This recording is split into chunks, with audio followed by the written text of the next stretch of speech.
Hello, everyone, and many thanks for joining this stream.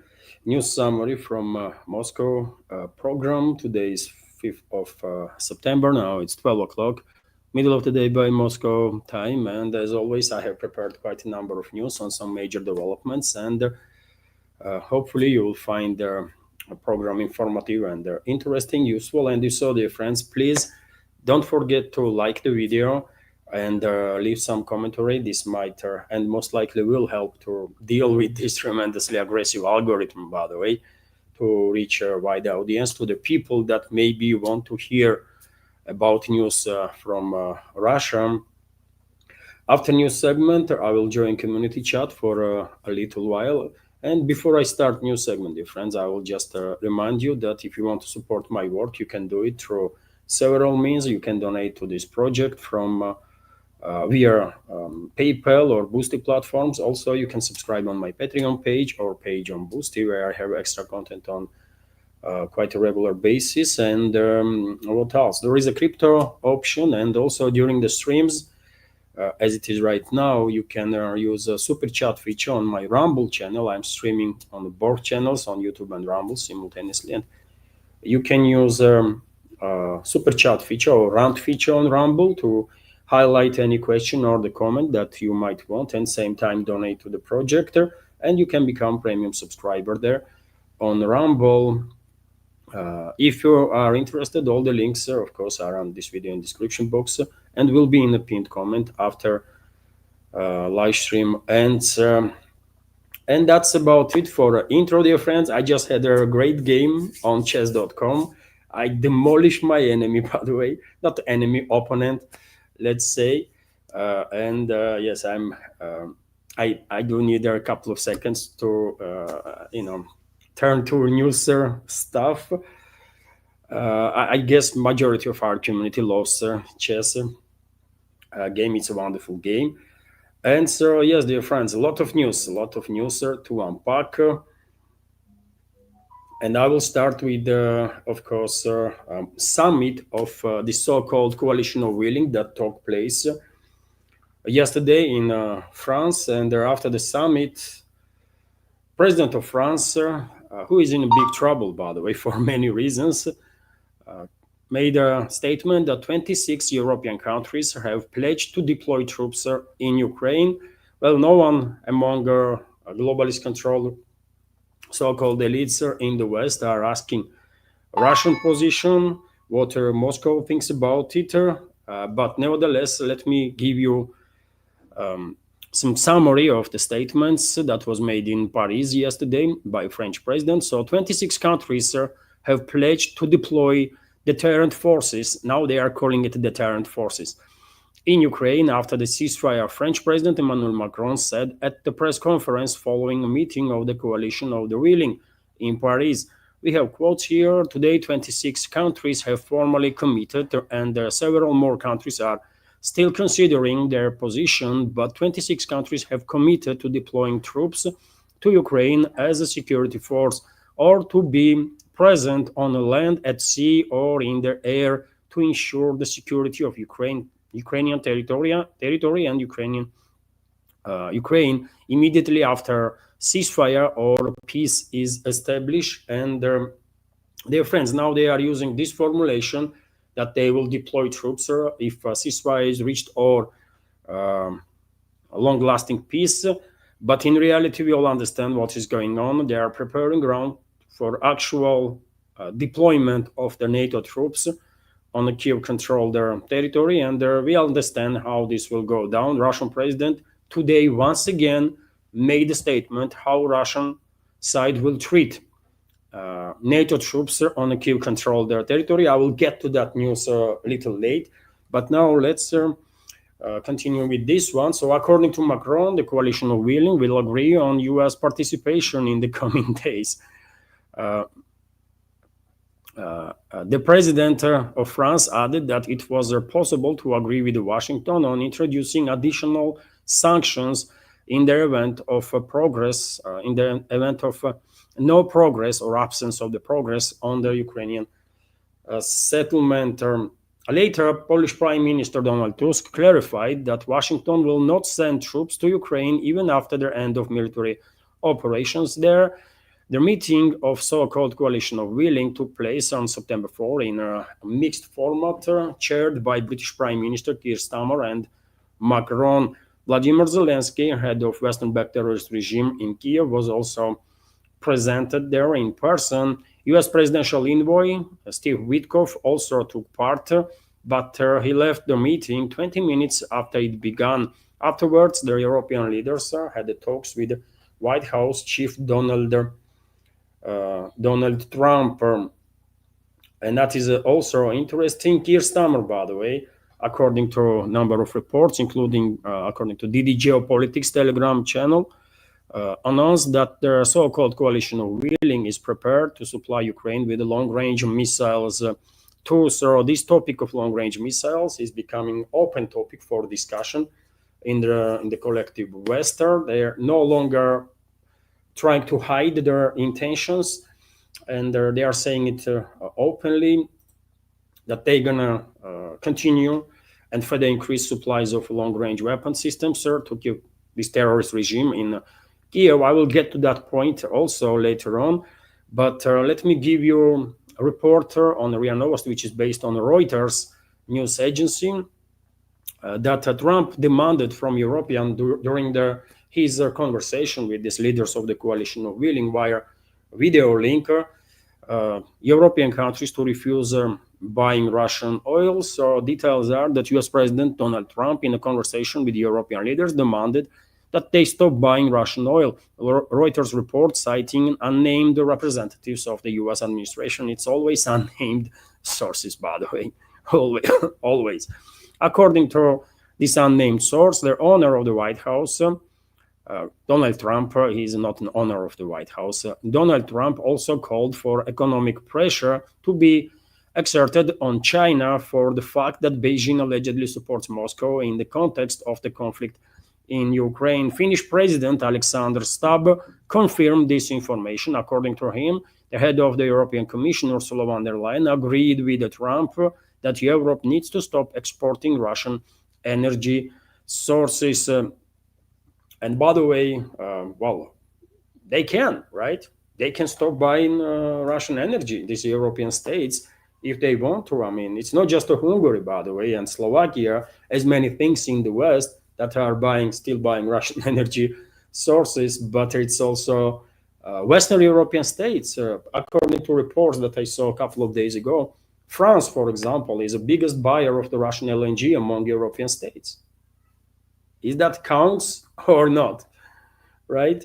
So, yes, US President Donald Trump, despite some separate statements that he is for peace and de-escalation and that kind of stuff, in reality, as I said yesterday, is engaged in a very same operation that he and his special envoy Witkoff were engaged during their so-called negotiations with Iran. It's a deception operation, by the way. They are trying to mislead the Russian side while using diplomacy as a tool of deception, right? And to cut off guard the Russian Federation, Russian leadership, because they are preparing massive escalation, unprecedented scale of escalation, which is going to happen in a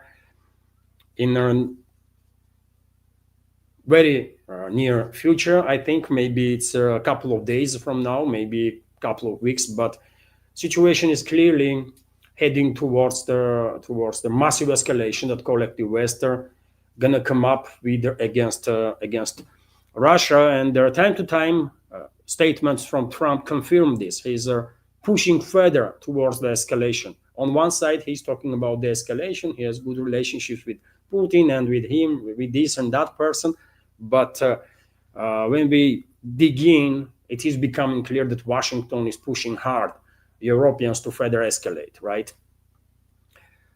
And this demand, for example, to cut all their ties with Russia is also one path towards the escalation, right? And one should keep in mind that just like a week ago, isn't it? US authorized, maybe a little longer than that, US authorized transfer of thousands, more than 3,000 cruise missiles to this Western-backed terrorist regime of Zelensky, which is definitely not a step towards the escalation, right? It's escalation. Although Washington same times tries to paint the picture that they are not involved, like they are standing aside, right? And it's all Europeans, while in reality it's US, by the way, that is still leading this proxy war against Russia. Let's not make mistake on that.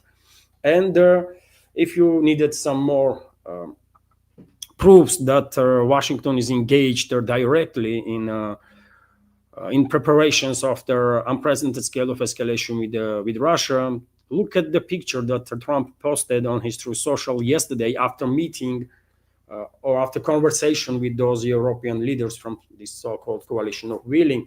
He posted this picture that was made in Anchorage, by the way. You remember when Russian President and Donald Trump were walking on a red carpet once they left plane.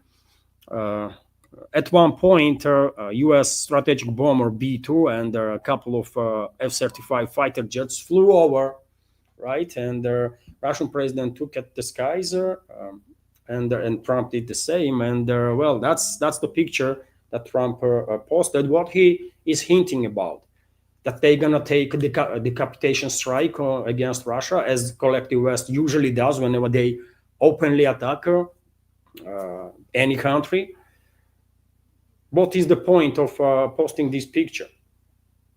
I mean, you tell me, dear friends, what you will make of it. But when I saw this picture, first what came to my mind, it was a B-2 bomber, right?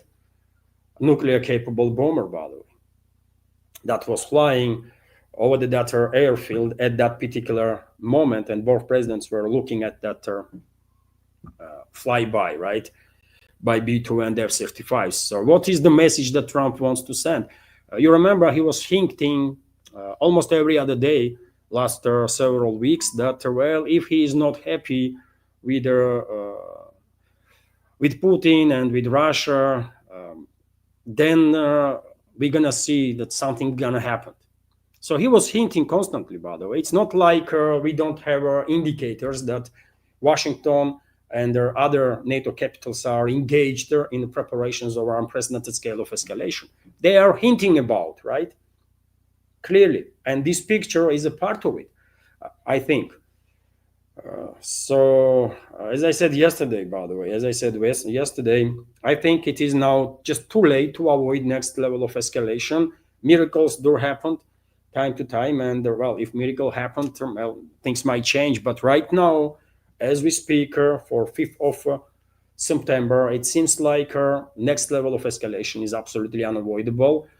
NATO countries under leadership of US will go ahead with their long-range strikes on Russia, with the massive long-range drone and missile strikes on Russia, with their sabotage operations inside Russia, and they will use all or almost all their assets that they have on Russian territory to orchestrate large-scale sabotage and terrorist attacks. And they will simultaneously go ahead with their cyber attacks on Russian infrastructure, on everything they can.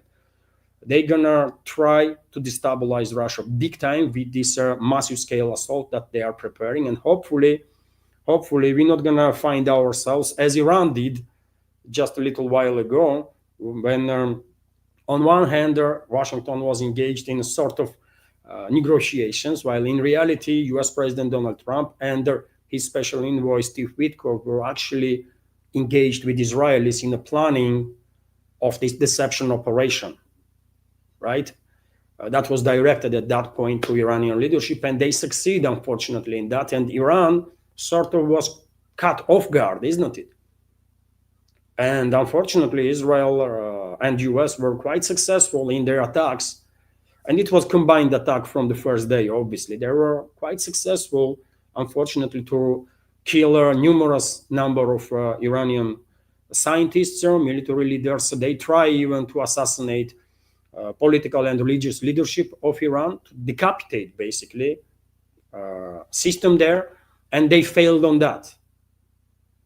They were unable to kill foreign minister of Iran, president of Iran, supreme leader of Iran, but they nevertheless did manage to kill quite a number of high-ranking officials, right? That's what happened.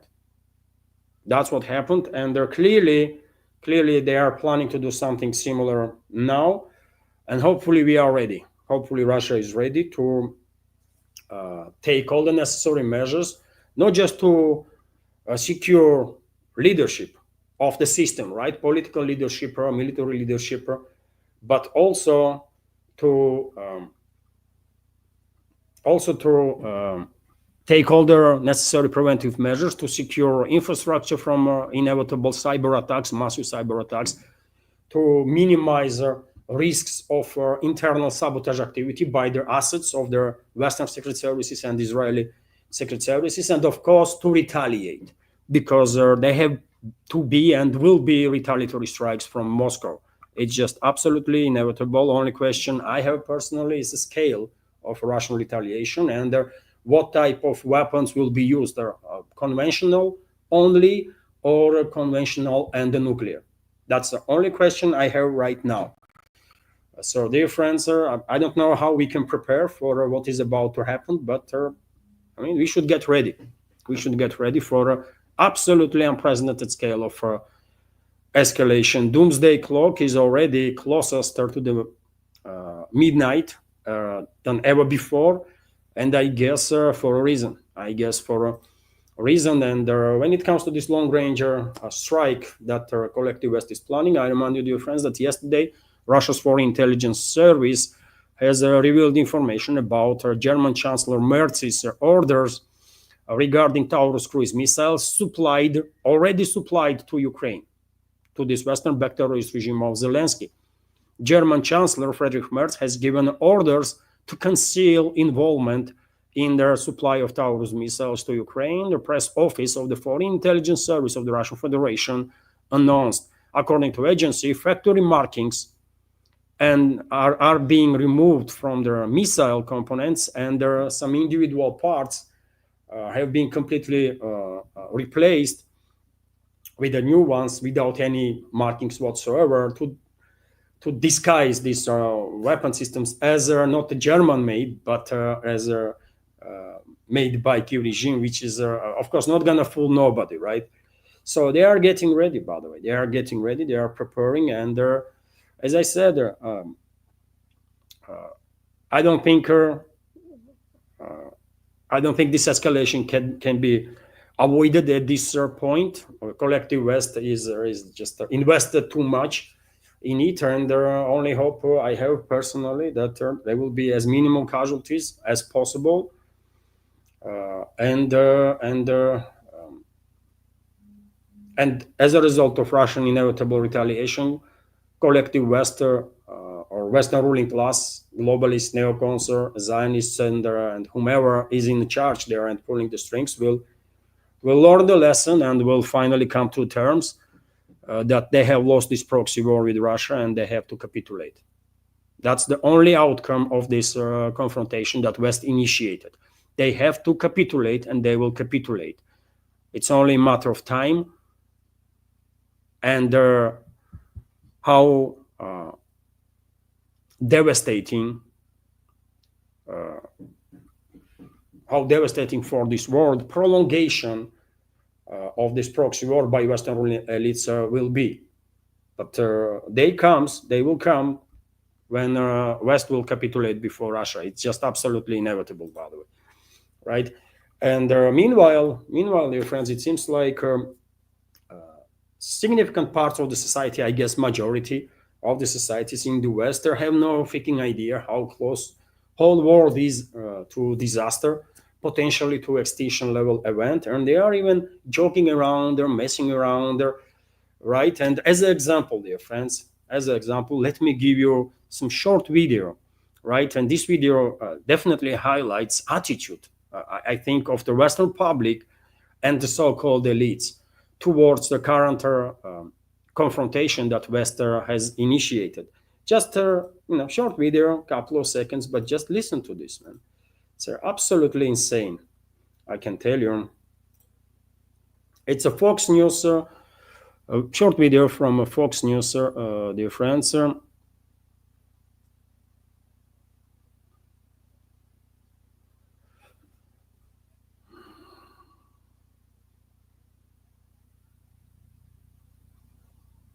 Okay, seems like, oh, that's it, man.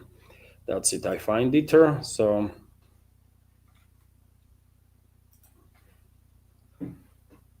oh, come on, man. Sorry, dear friends, sir. I'm alone working with this whole freaking program. Down a big old pipeline to China. It's supposed to be finished next decade and supply 15% of China's energy. Russia and China are glowing closer. Someone might have to bomb that pipeline like Nord Stream. You see, brother. You see? And they think they're, this is a funny to talk about terrorist attacks on our infrastructure of two major nuclear superpowers in this world. How out of touch, by the way, these individuals have to be to mess around the topic. And this is Fox News, by the way. I mean, allegedly, Fox News is a sort of a ally, or supposed to be ally of America First people, right? And is there anything for America when on official level? And of course, this type of statements are not made randomly. It's not made randomly, by the way, right? Is there anything for America or US citizens, US society, if US will go ahead and blow up now power Siberia pipelines too? I don't think so, but this is the attitude, by the way. This is the attitude that Western societies in its majority and Western so-called elites do have, right? And you can imagine how dangerous that is. How dangerous that is. They have no freaking idea how close Western ruling class pushed this world to their midnight of that doomsday clock, to their extinction level event. Total insanity, by the way. Am I correct? This is not okay. This is not okay, but unfortunately, no one is challenging these freaking morons, by the way, in the West. Literally nobody. I mean, what the hell is wrong with Western societies, man? Do they want to live? Really, I mean, don't they want to live, and their kids to live, and their grandkids to live? They all want to freaking die, man, or what the hell? It's insane, man. It's just insane. But yet again, Moscow was issuing warning after warning after warning after warning towards the West to behave adequately. But you have seen attitude of the West. This freaking moron from Fox News is representing basically Western societies and their majority. I mean, Western societies that are completely brainwashed and out of touch with reality, and Western elites. That's their attitude, by the way. That's their face, right? And unfortunately, there is only tiny part of societies in the West that are actually well-informed, understand that situation is very serious, but unfortunately, they have no influence, by the way. They have no influence on the processes, and members of our community are part of this informed minority, right? That they might try to wake up their fellow citizens, but they're not going to succeed, because how are they going to fight these monstrous propaganda tools that so-called elites there have? It's too dangerous, by the way. It's too freaking dangerous. But anyways, let me continue, dear friends. There are quite a more news, very important one, and well, another statements from a high-ranking official in the West, Secretary General of NATO, by the way, Mark Rutte, went to say yesterday that well, they should not. West should not take Russian President seriously. Should not make Putin too powerful. And according to Rutte, Putin is just like a governor of the Texas, no more. I mean, I have to give you video of this short video of statements of the Rutte, and then I will comment on that. I'm telling you, by the way, collective West nowadays looks like a freaking psychiatric clinic. Whole West, by the way, honestly looks like a freaking psychiatrist clinic that went out of control. Just listen to this moron, man. He is simultaneously, he's trying to insult a Russian president, sort of, while in reality he's that stupid that he is insulting Texans, right? And the governor of Texas. like while painting Texas as to be some nothing whatsoever. Like, no, don't take Putin seriously. It's like a governor of Texas. I mean, you think Texas is something to joke around? I don't think Texans gonna be happy with this attitude of Rutte. But anyway, let me give you this short video, by the way. Just look at it.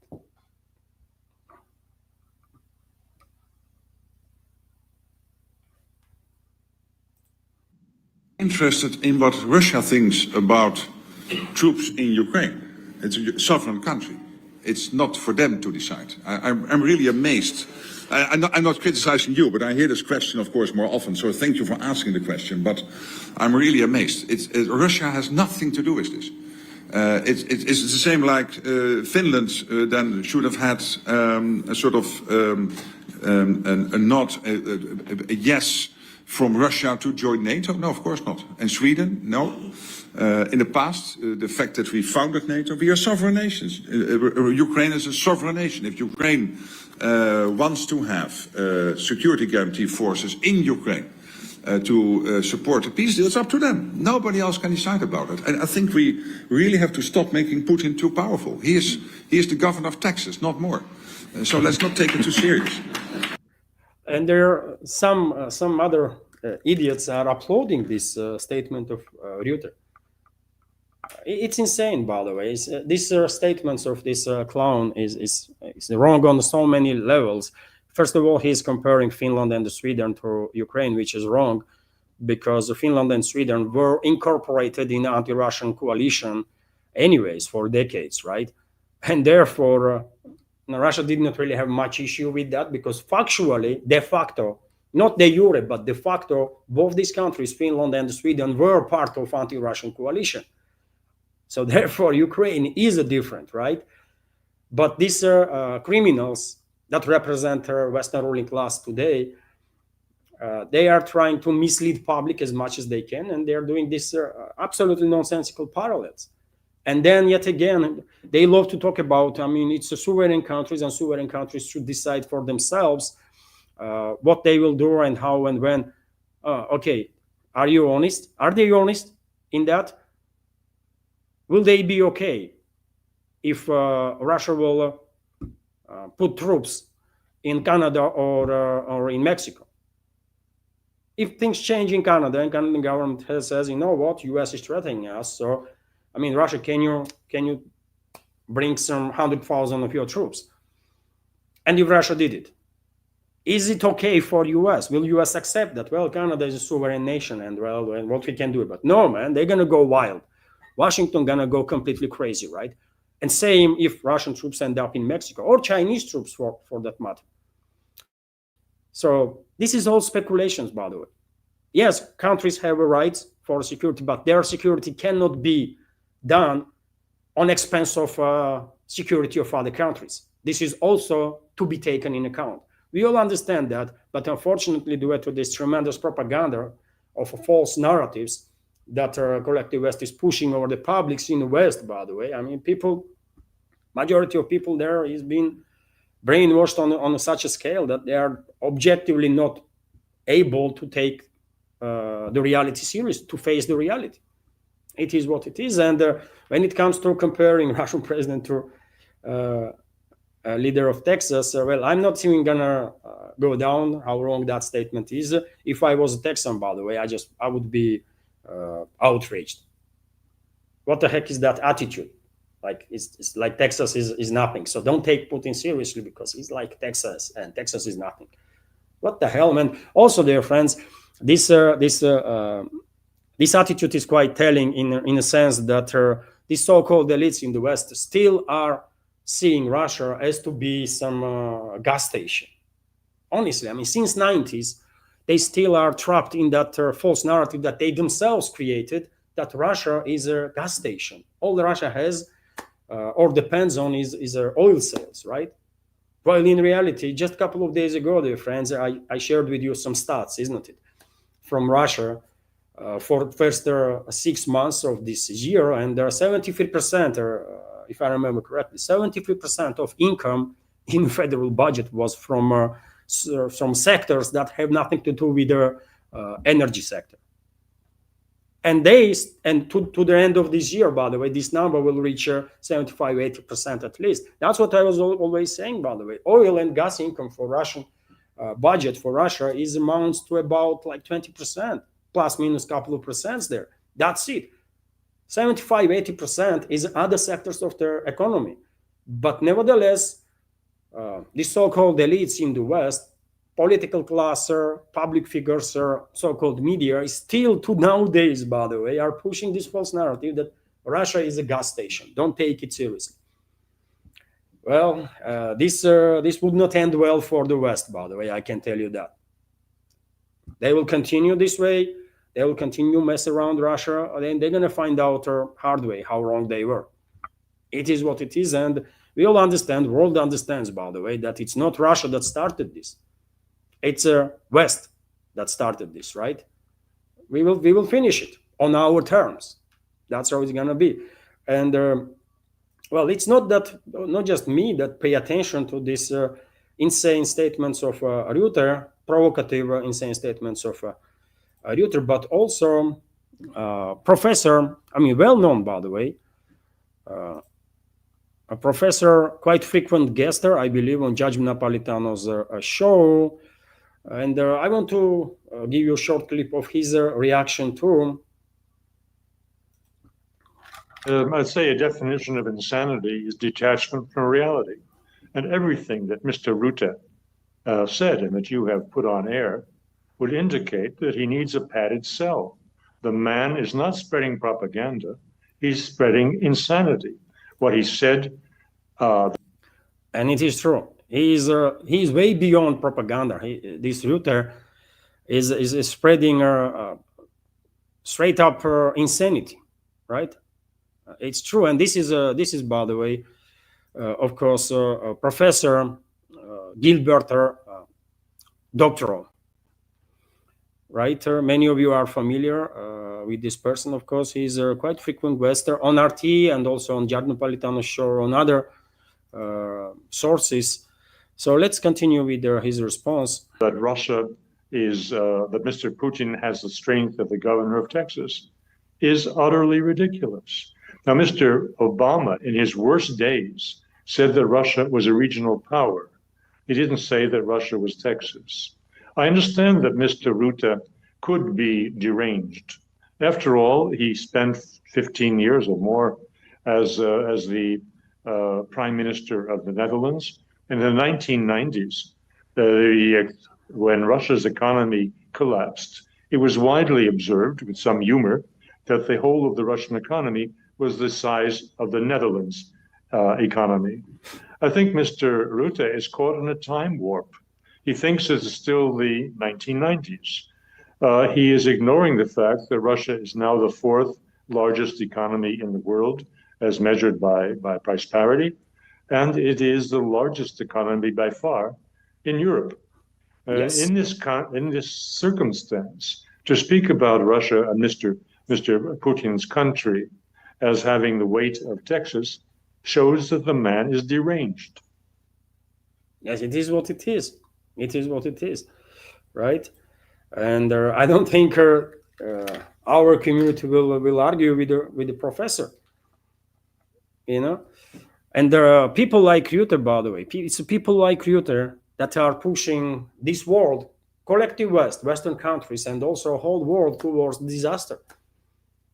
And only hope, unfortunately, only hope we have, all of humanity, by the way, is that Western societies will wake up somehow and realize what is going on. But unfortunately, they are just refusing to wake up to the truth. It's sad, man. It's sad and extremely dangerous. Anyways, dear friends, let me continue with some more news. And Vladimir Zelensky, head of Western-backed terrorist regime in Kiev, is, of course, emboldened big time with all the support that he is getting from globalist control regimes from the collective West. And well, he reacted on Russian president's initiative to visit Moscow a couple of days ago. Russian president, while being in Beijing during the press conference, stated that Zelensky can visit Moscow if he is serious about negotiations, if he is ready to have a meaningful negotiations. And today, by the way, Russian president is already in Russia, in the Far East, and he is participating in an economical forum that is taking place in Vladivostok. I reported about this forum yesterday. And Russian president made statements today, very serious statements, and I will go through those statements in a minute. But he once again extended his invitation to Zelensky and said, if he is ready, and he is talking about these talks with him, with Putin constantly, right? So he can come to Moscow, and Russia will guarantee his safety and security, right? He don't have to have any fear that something will happen to him, not on Russian territory. In the West, maybe, in the Kiev-controlled territory, very well possible, but once he is crossed even a centimeter of Russian territory, Russian side will guarantee his safety and security, while on a diplomatic mission, right? But Zelensky rejected their peace talks with Putin, and his excuse is that according to him, if you want to have negotiations with Putin, then you have to invite this opposite side to Moscow. I mean, what kind of excuse is that? Yes, you want to talk, come to Moscow and have a conversation. It's simple, right? And Russian president, as I said, made a statement that Zelensky's security and safety will be guaranteed. So he is serious about it, brother. Putin is serious about it. And let me give you another short video about this statement exactly. Let me just find that video, by the way. That's it. The judicial system in Ukraine is virtually no longer existent. It's been exterminated. And this is just one more illustration of the so-called democratic nature of the Ukrainian regime. So this is an everlasting process that leads us into nowhere. But nonetheless, we have confirmed that we are ready to have meetings on the highest level. But look, Ukraine wants to have this meeting. They are suggesting we have this meeting. My answer was, I'm ready. Please do come. I guarantee you we will take care of security matters and we create good working environment. You have my word, 100% guarantee. But what we see is that Ukrainian side is saying, we want to have a meeting with you, but you go to a particular location for this meeting. Well, I guess they're asking for too much. So I will repeat, if somebody wants to meet us, we are ready. And the best time to have this meeting is the capital of Russia, the hero city of Moscow. That's it. Russian president extended invitation, and they also publicly made statement that Zelensky's security will be guaranteed. So what is the issue? But we know what is the issue, isn't it? Globalist control regimes in the West were never serious about ending this proxy war against Russia. All they wanted is a break for their proxy Kiev regime and Kiev regime's forces, right? Because they are desperate, by the way. They are losing battle. They are losing on the battlefield, right? They need a break. And they were asking for a ceasefire exactly for that reason. And Moscow said, no. If you want to end the conflict, okay. I mean, we are all about reaching long-lasting peace. But if you want some temporary measures to use this break against us, we're not going to give you such opportunity. It's just that simple, right?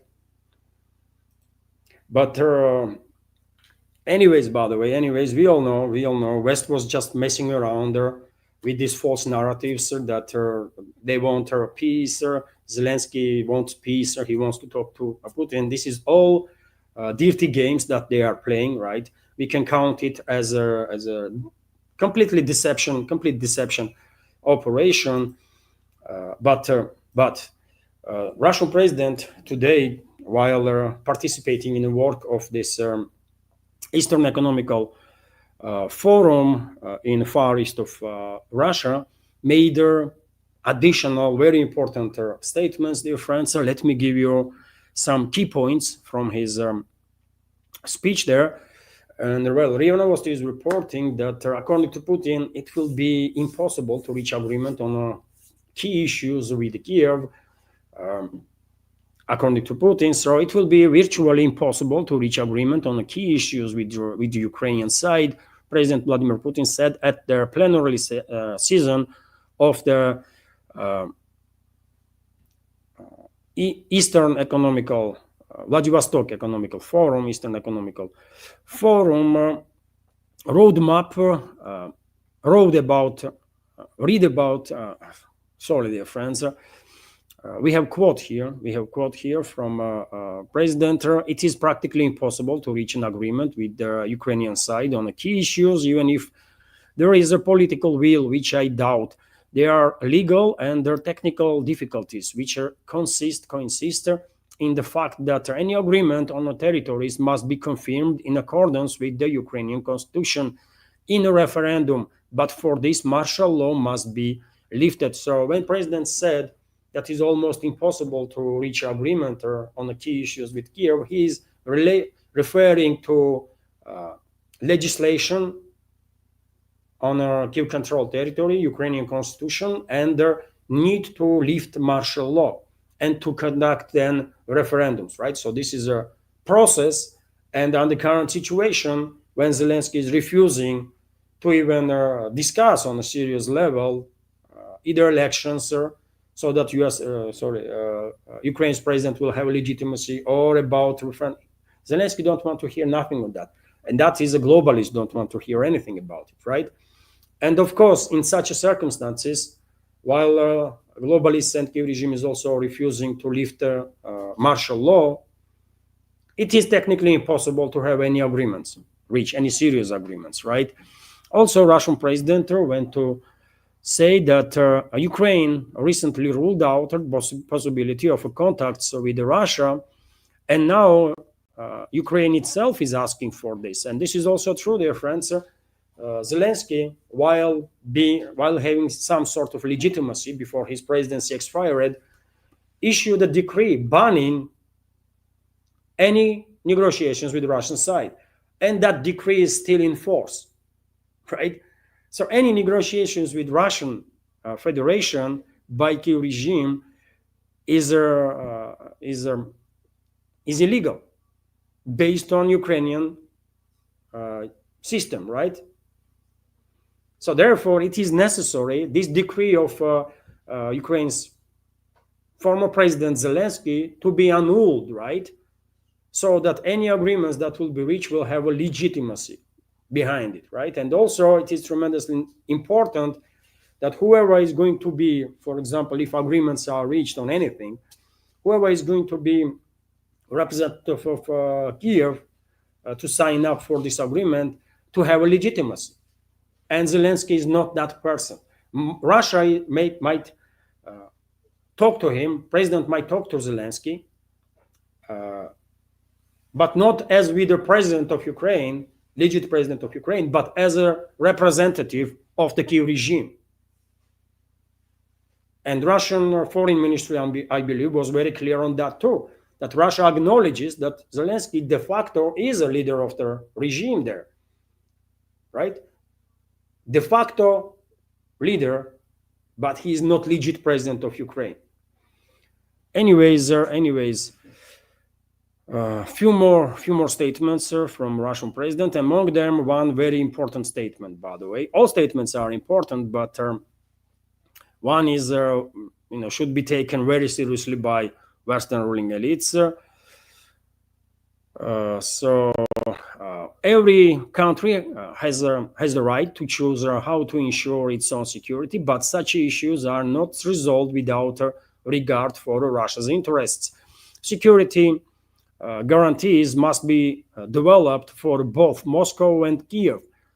And this is topic about root causes of the conflict. Russia will fully implement the agreement on a long-term peace if they can be reached. There is no point in a foreign military presence in Ukraine after a peace agreement has been reached, Russian president said. Russia has never objected to Ukraine's desire to join EU. This is its legitimate choice. Yanukovych did not refuse to allow the country to join the European Union, but wanted it to happen on acceptable terms. And also, dear friends, Russian president went to say that foreign troops on Kiev-controlled territory will be designated as a combatants. Russian side once again, on the level of president, make it clear that if coalition are willing, or whichever coalition, NATO or whatever, by the way, if Western countries will send their troops on Kiev-controlled territory, Russian side will designate them as combatants and will take action. As for possible military contingents in Ukraine, this is one of the primary reasons for drawing Ukraine into NATO. Therefore, if some troops appear there, especially now during the military operation, will proceed from the fact that this will be legitimate targets for Russian troops, and they will be destroyed. Basically, that's what Russian president said. And let me give you short video of that statement too, dear friends. The statement was made today by Russian president during a participation in this Eastern Economical Forum. So let me find the video itself now.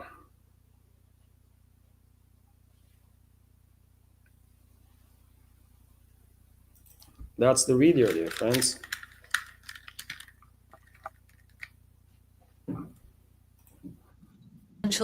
Placement of the troops in Ukraine.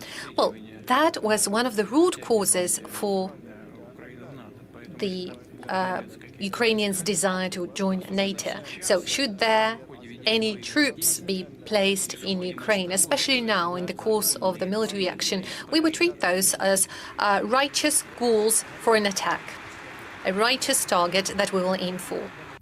I mean, is Russian president clear enough? Is Russian president clear enough, by the way?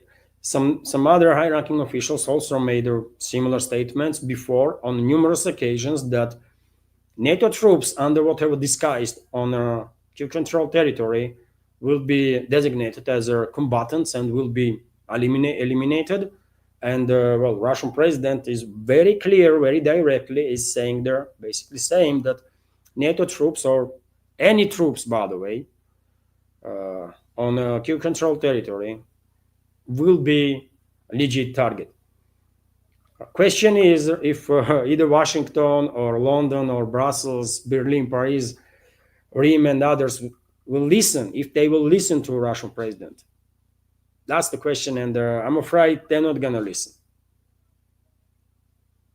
They're not going to listen, by the way.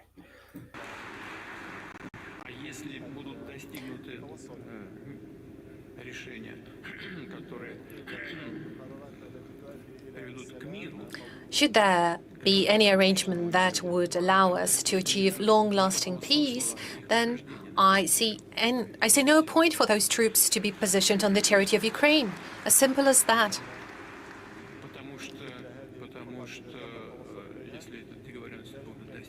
If all the arrangements are achieved and the agreement is successful, no one should doubt that Russia would fully comply with the achieved arrangements.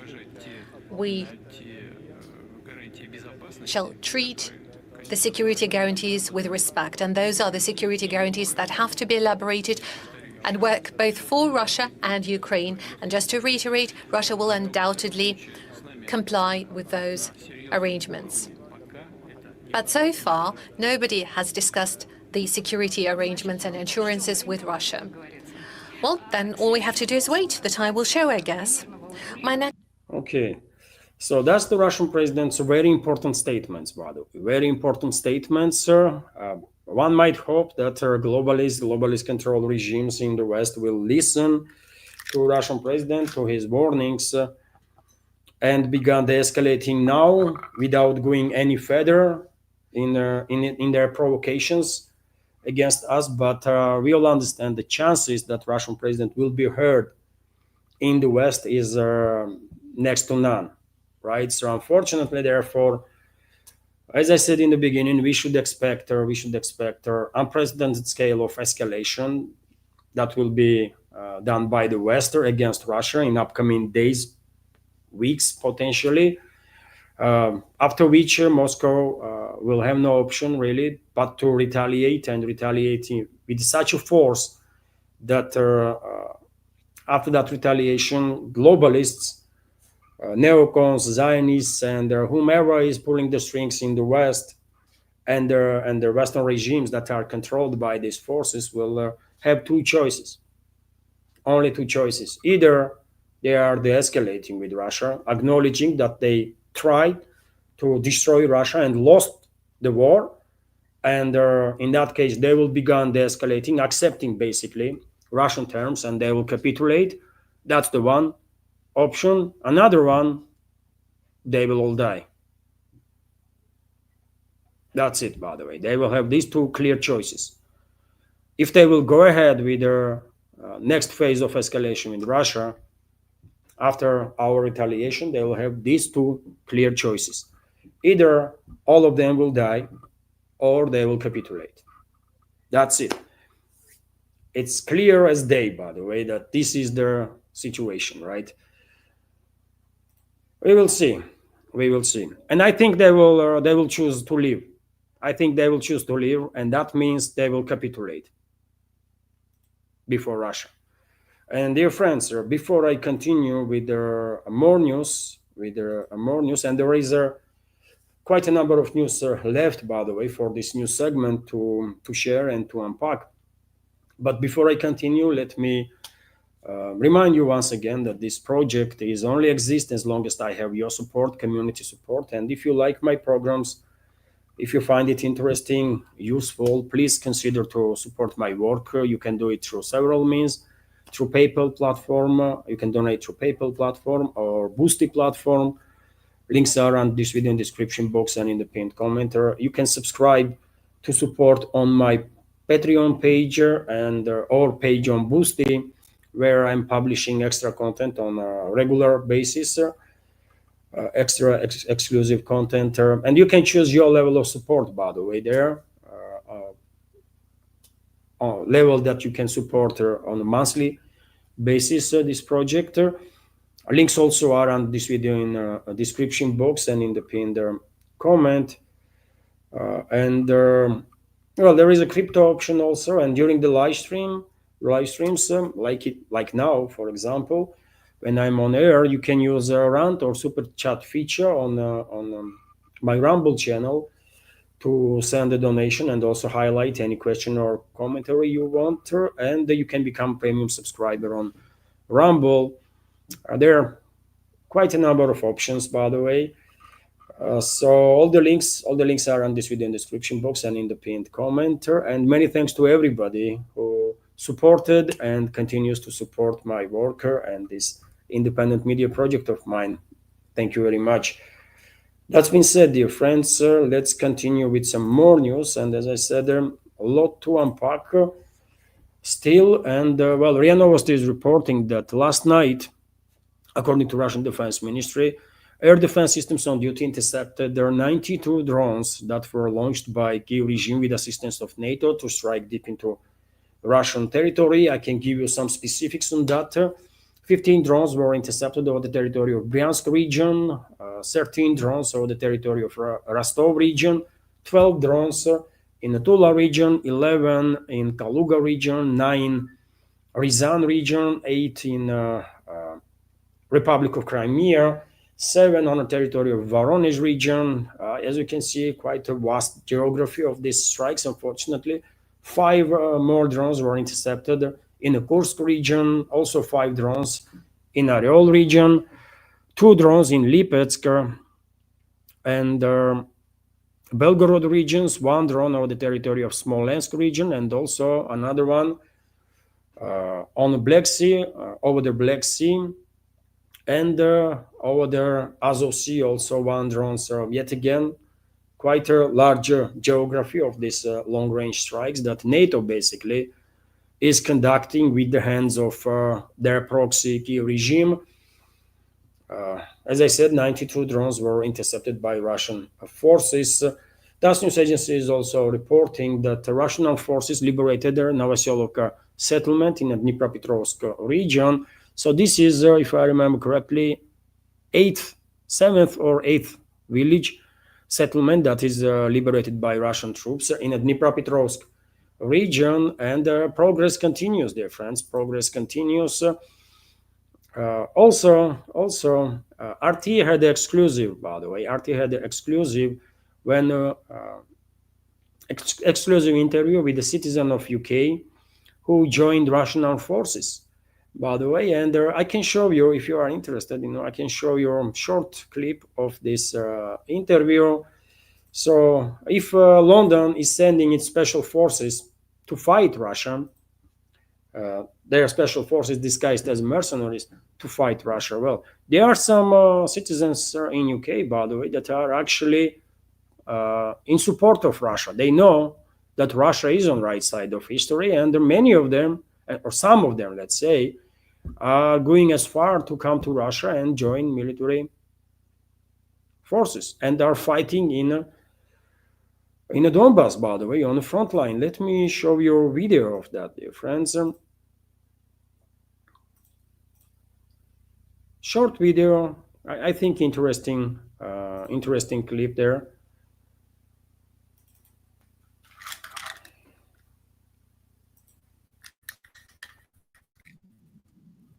There. Many of the people would just simply, if I had a problem, if I didn't even have a shirt, they would give it off the back of their own.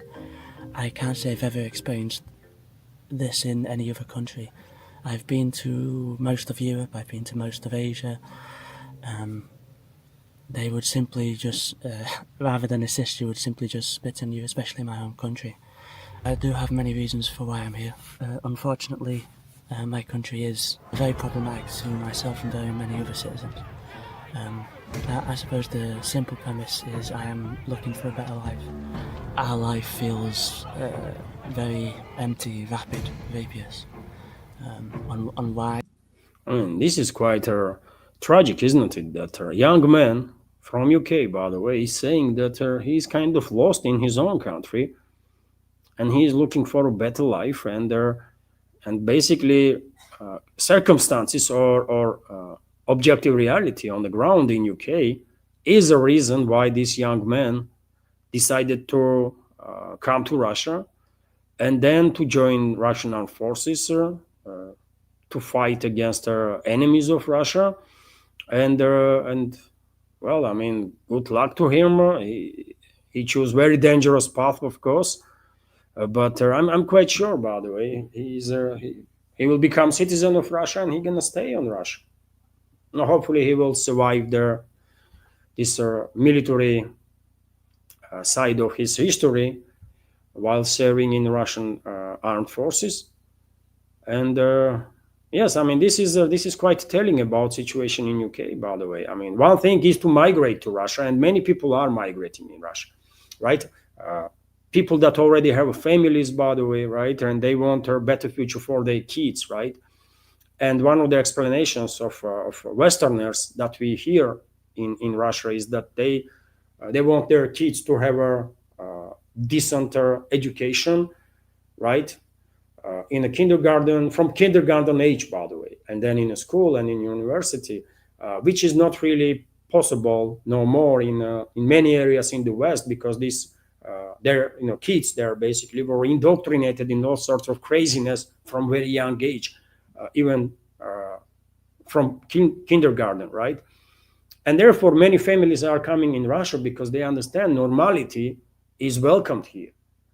But for a young man, by the way, I mean, for a young man to be that lost in his own country, that has that sees no future in UK and moving in other country, and then he's so sure in his decision that he's then joining armed forces and fighting on the line of contact, by the way. That's quite something, isn't it? So I don't know what the hell is going on in UK, by the way, but situation is probably even worse than I was imagining, I guess. We continue to provide to a country that just simply doesn't provide to us. Yes, we have the territory to live on, but if we're just sat there living, we have the responsibility and no, I suppose, no control, which would technically be slavery.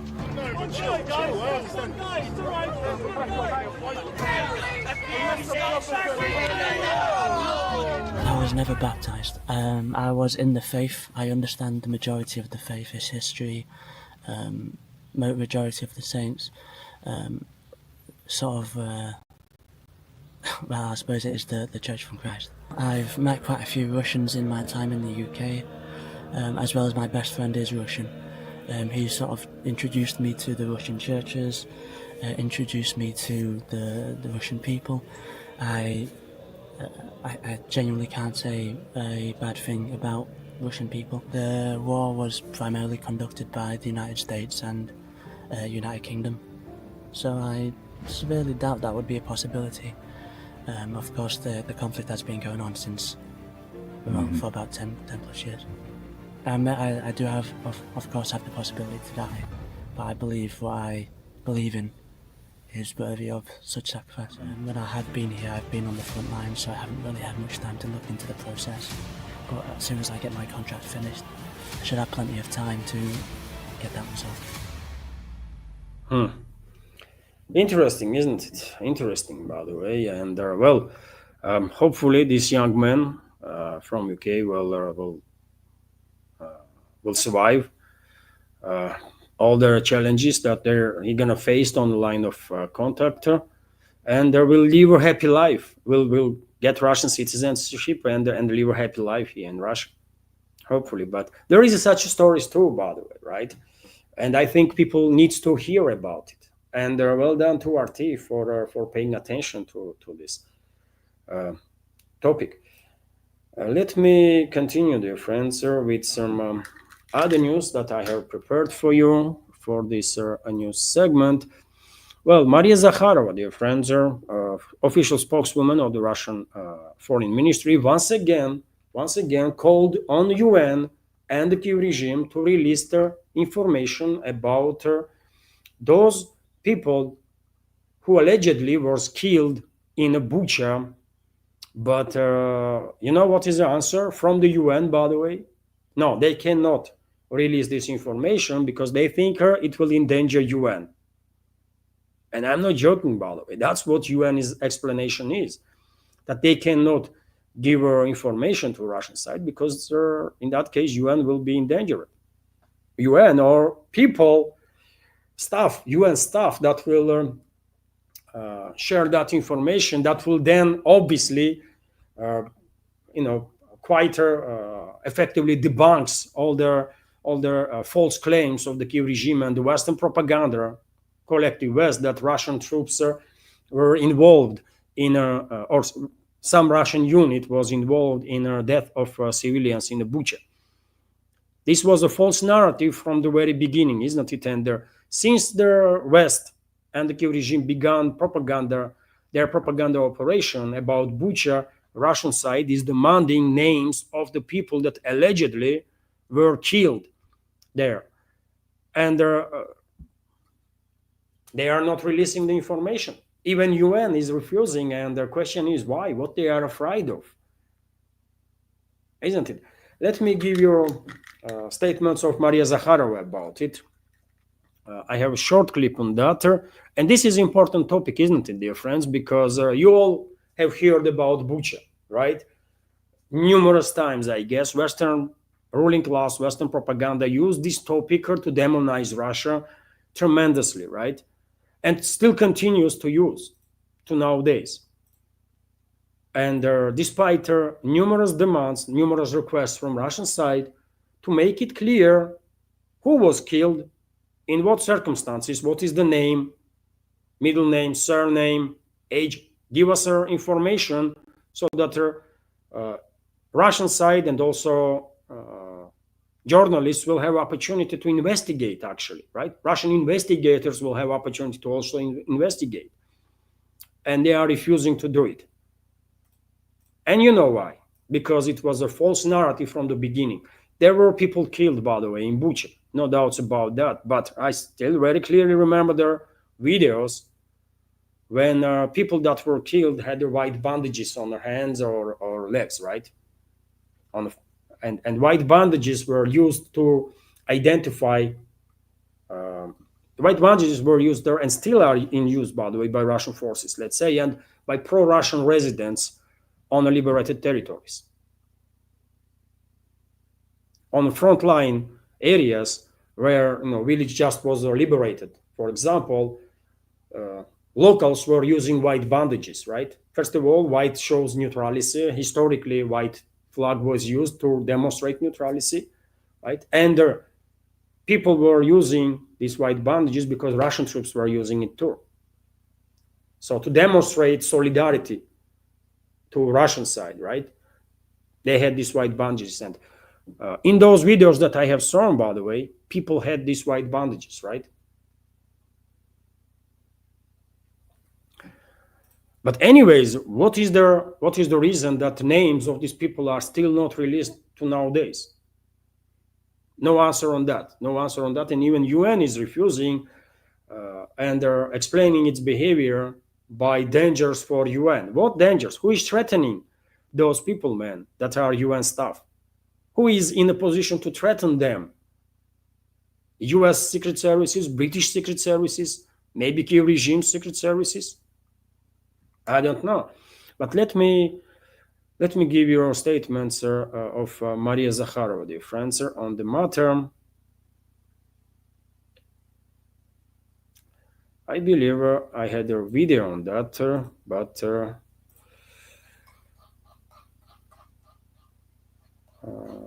I will find it now, dear friends, sir. Just a second. When you do stuff alone, by the way, sometimes you just missing the video or something. My apologies, dear friends, but yeah, that's the video, by the way. Just a sec. Just a sec, dear friends, sir. I'll give you this video right now. It is important, so sorry that I'm taking time, but oh,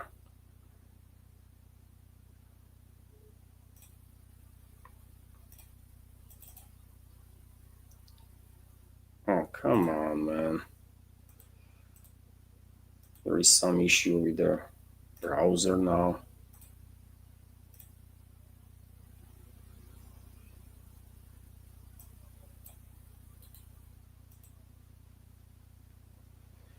Okay, unfortunately, video is not opening. Unbelievable. Okay, dear friends. Okay. Tomorrow, in next update, I will show you the video with the statements of Zakharova on the matter. But news basically is that UN is refusing to release the information about individuals that allegedly were killed in a Bucha. And it is absolutely a legit question to ask why. They are explaining it, as I said, that it will endanger UN, but how it will endanger UN? This is also a question, isn't it? They've been threatened, man. They've been threatened. Also, dear friends, let me give you this news that yesterday, Polish spy was detained in Belarus, getting sensitive information about drills of Belarusian army, also about Russo-Belarusian Zapad 2025 exercises, right? And well, I can show you a video of detention of this individual. I mean, hopefully I do have a video of that ready. Yes, this time.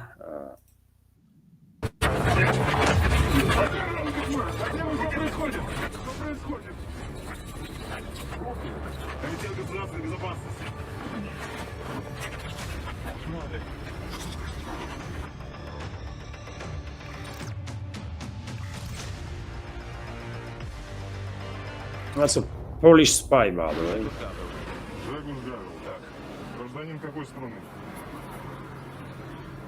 Какой страны? Po polsku proszę. Вы откуда?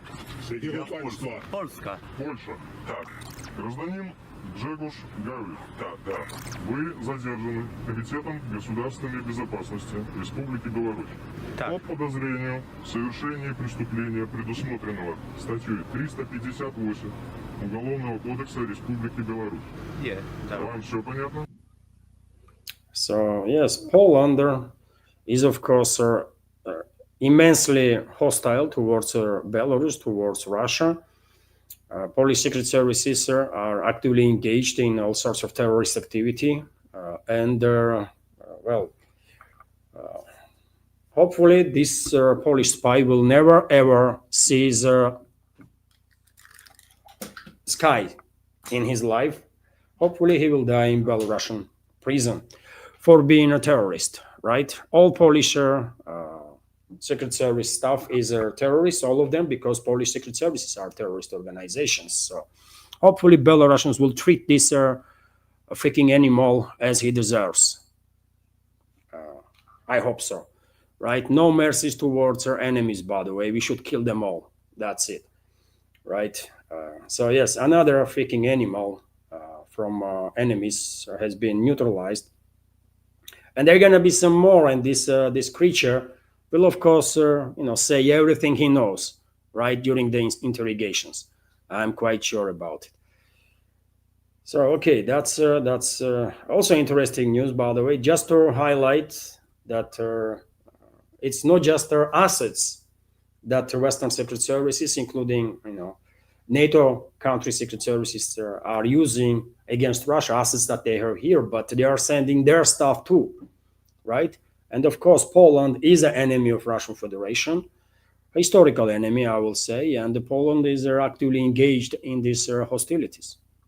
And they're going to pay heavy price. I mean, historically, they always pay heavy price for being hostile to Russia, and they're going to pay heavy price again. It's just inevitable, man. Absolutely inevitable. Also, Bulgaria questions von der Leyen's jet claims. Initially, dear friends, I reported in previous days that Brussels come up with yet another provocation. Brussels and Western secret services come up with yet another provocation to pave their ground for a false flag operation that they will then blame on Russia. And for this purpose, basically, a few days ago, they come up with this false narrative that Russia jammed their GPS on the plane of the Ursula von der Leyen, president of the European Commission. And Russian side debunked this report straight away. But initially, Sofia was reluctant to debunk this claim of Brussels too. Right? There are some officials in Sofia even confirmed statements from the Brussels that plane of Ursula was actually allegedly jammed by Russian side. But then when Russian side debunked this claim, when the flight radar, by the way, that trucks, planes all over the world also debunked the claim, saying that GPS signal was as strong as ever. There was no issue whatsoever. Well, Sofia had no option, I guess, to acknowledge that, yes, this claim of Brussels is wrong. There is no evidence Russia interfered with the European Commission President Ursula von der Leyen's airplane during her recent flight to Bulgaria. The country's authorities have stated. And so, yes, one might say the topic is closed now of this GPS jamming, but in reality, no. In reality, no. Western secret services used not just Brussels, but also their propaganda outlets to promote this false narrative that Russia jammed this plane. And they did it because clearly, I believe they are planning false flag operations to bring down some plane, by the way. Either one plane or several, maybe even planes, right? With either civilians or politicians, and then to blame it on Russia. And to blame on Russia, they need some pretext before that, right? And that's why they are creating these pretexts for future allegations, right? They are creating this false narrative that Russia is jamming civilian planes. Am I sharing my taker in good enough English? So we all understand what is going on, isn't it? So therefore, by the way, I don't think this topic is closed.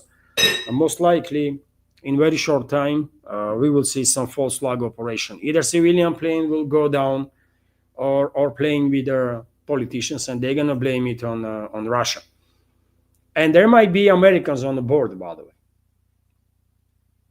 British Secret Services that are leading the charge in a terrorism, in a terror campaign against Russia. British Secret Services most likely will attack a plane.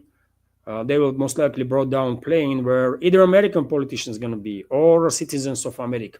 There's highly likely, so that they will keep US actively engaged in this proxy war against Russia, right? That's what is going to happen, most likely, by the way. But anyways, I mean, we will find out. We will find out. Whenever this type of narratives being created and pushed, after that it takes a couple of weeks, usually a couple of weeks, and they have continuation of the story. So in a couple of weeks' time, there might be some planes probably will be brought down in Europe, and they will blame Russia for that.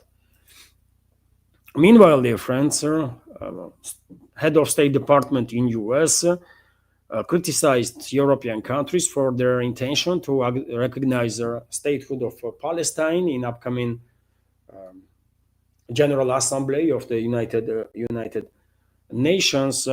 Let me, instead of telling you what he said, let me give you a short video of his statement.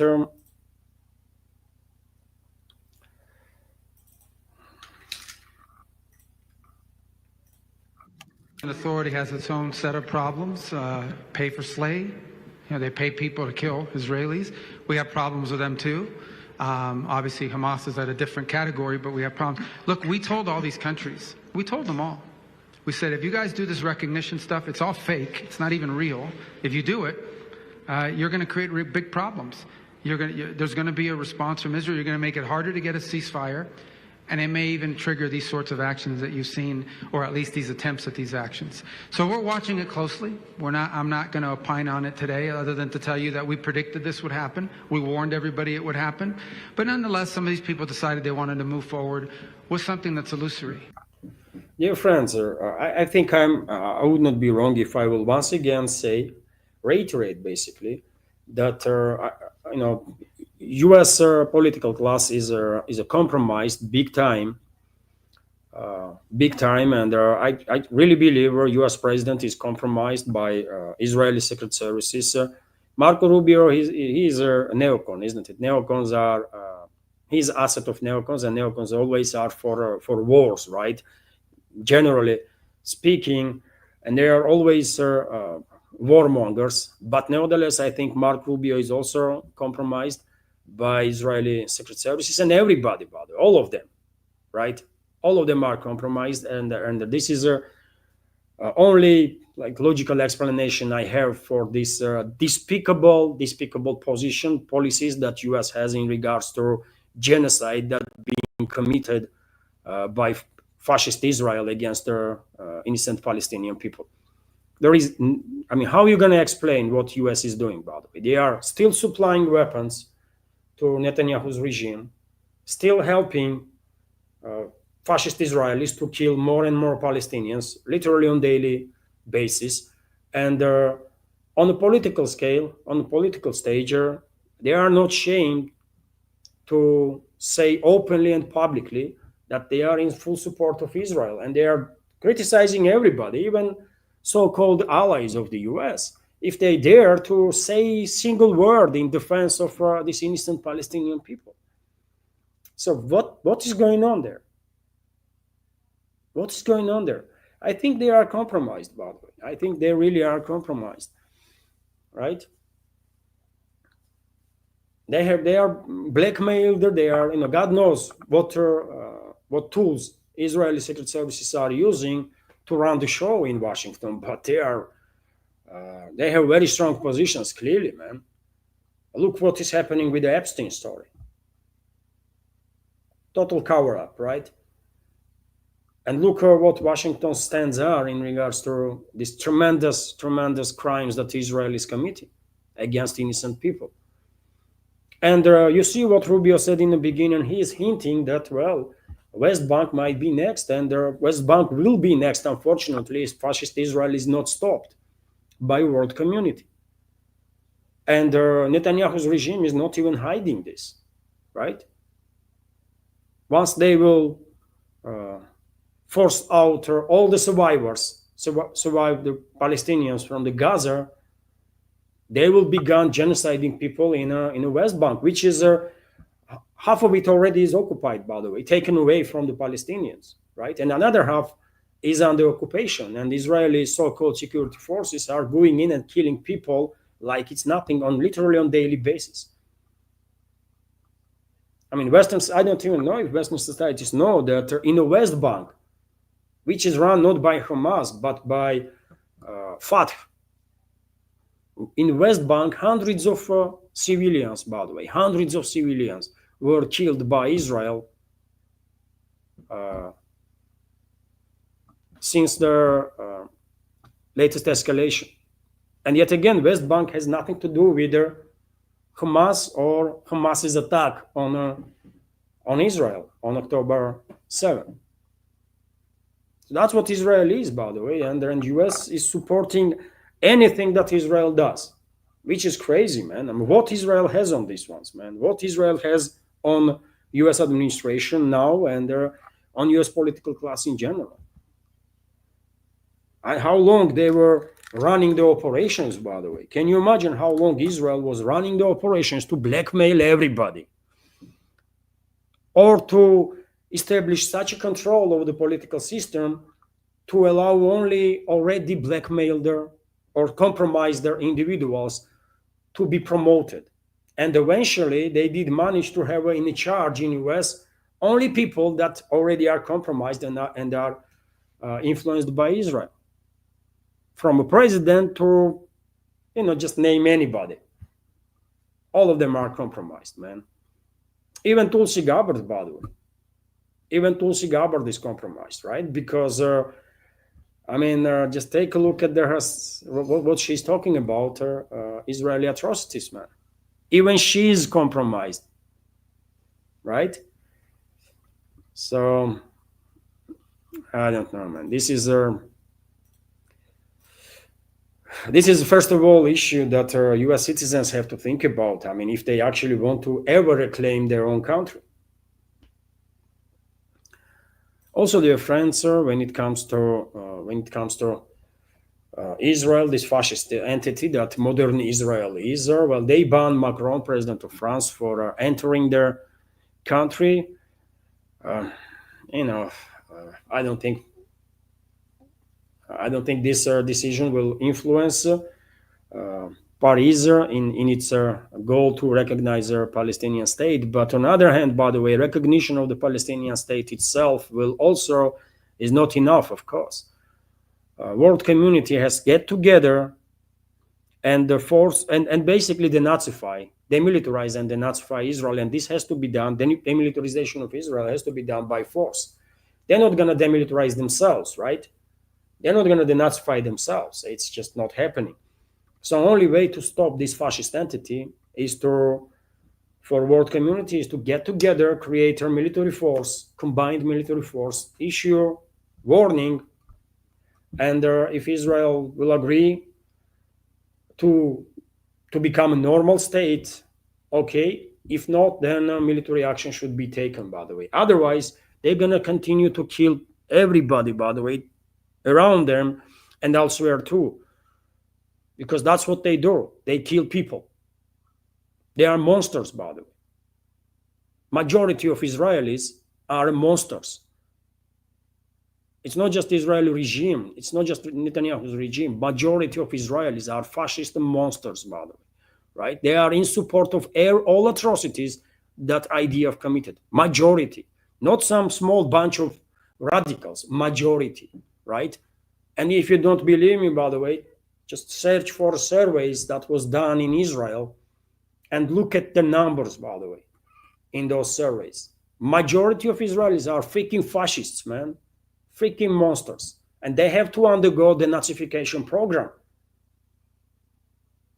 if they want to have a chance to become normal human beings again that have a heart, right?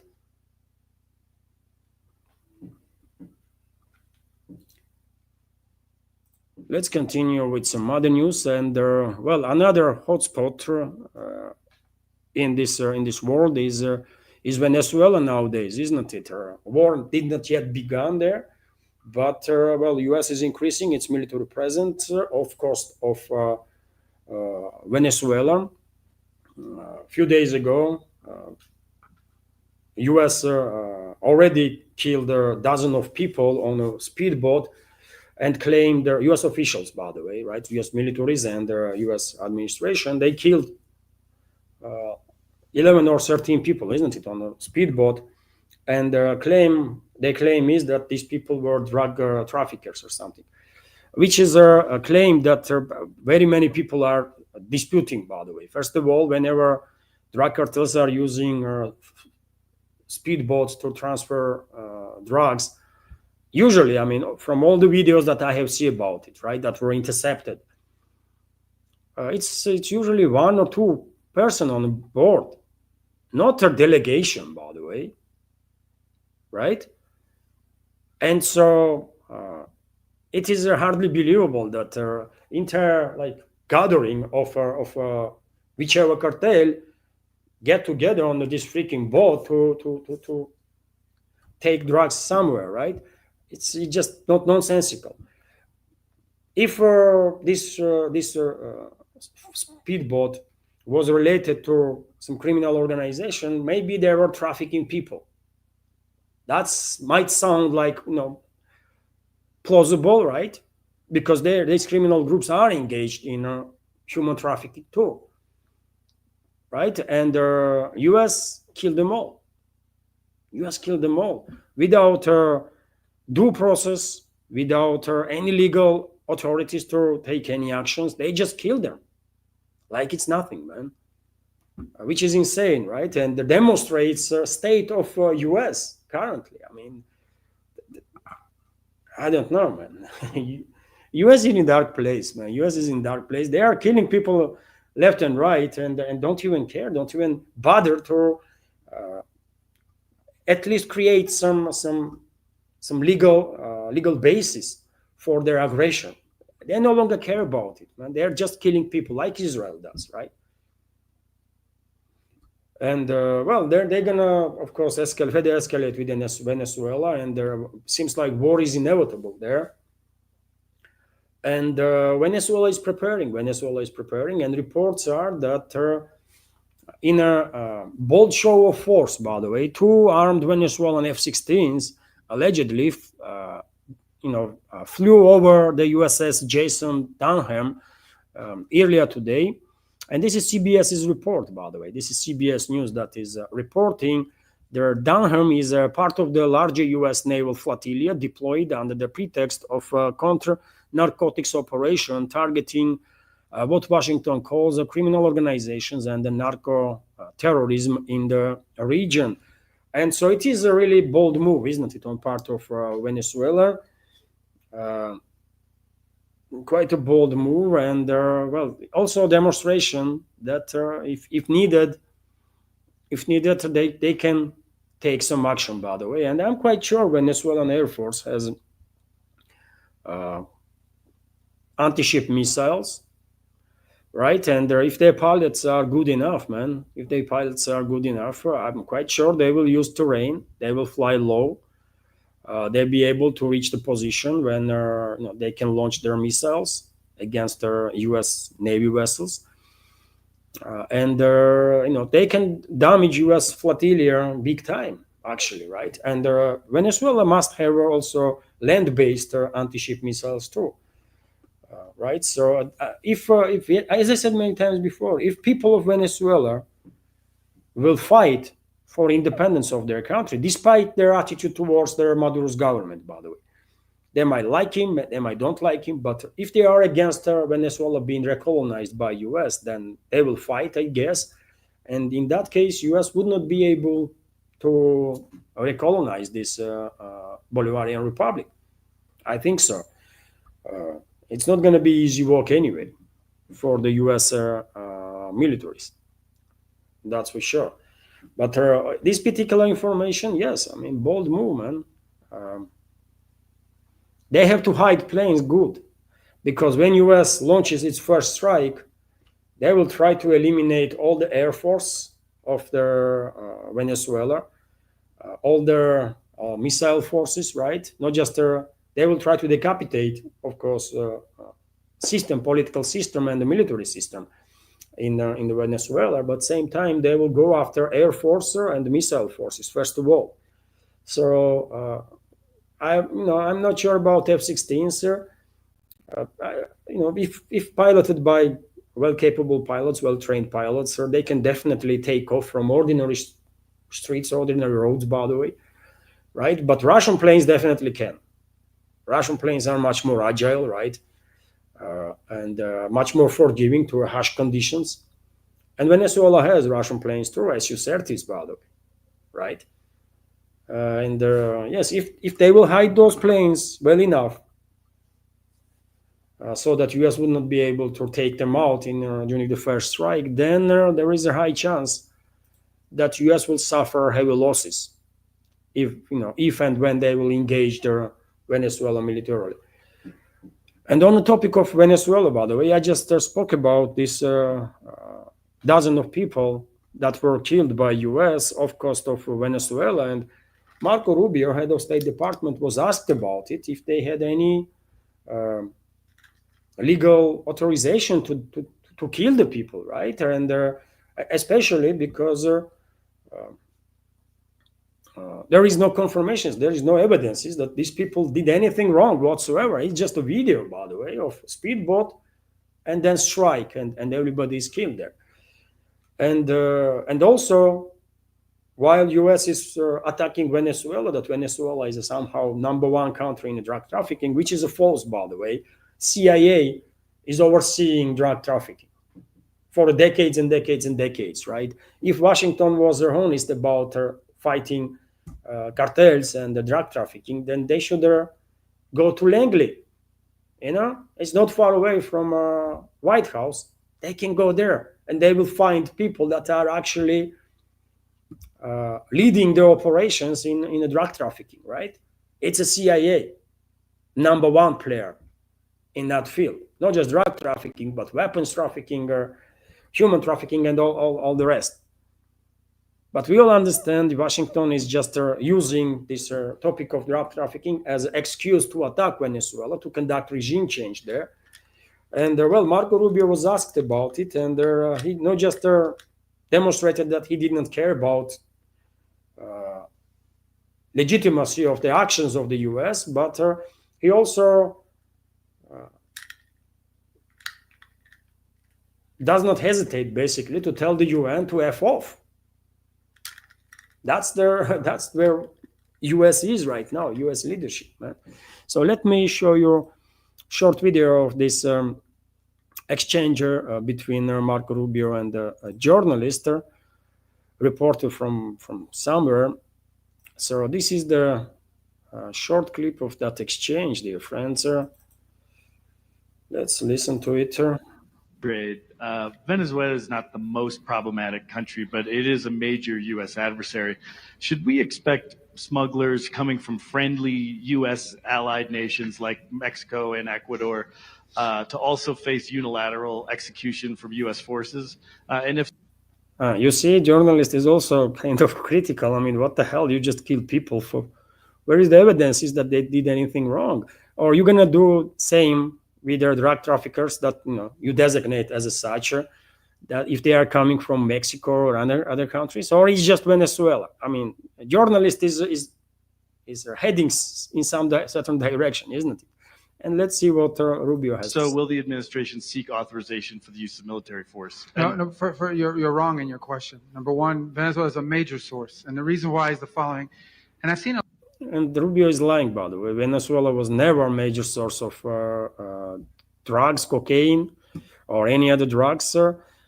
Does drug cartels use Venezuela territory of Venezuela? No, they do, most likely. I'm not an expert in the field, but probably they do. If coca leaves, those trees are cultivated there, probably Venezuela does play some role, right? But major role, no. If you want to find groups and the countries that are playing major role, then it's US, by the way. It's US and US Central Intelligence Agency. That is a leading criminal organization in this field of drug trafficking. This is a known fact, right? We don't even have to speculate on the matter. It's just well-known, well-established, objective truth.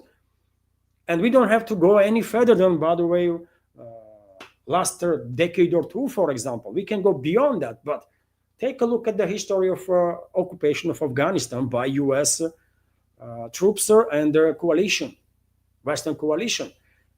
Cultivation of their opium poppy, by the way, went, skyrocketed under the US occupation.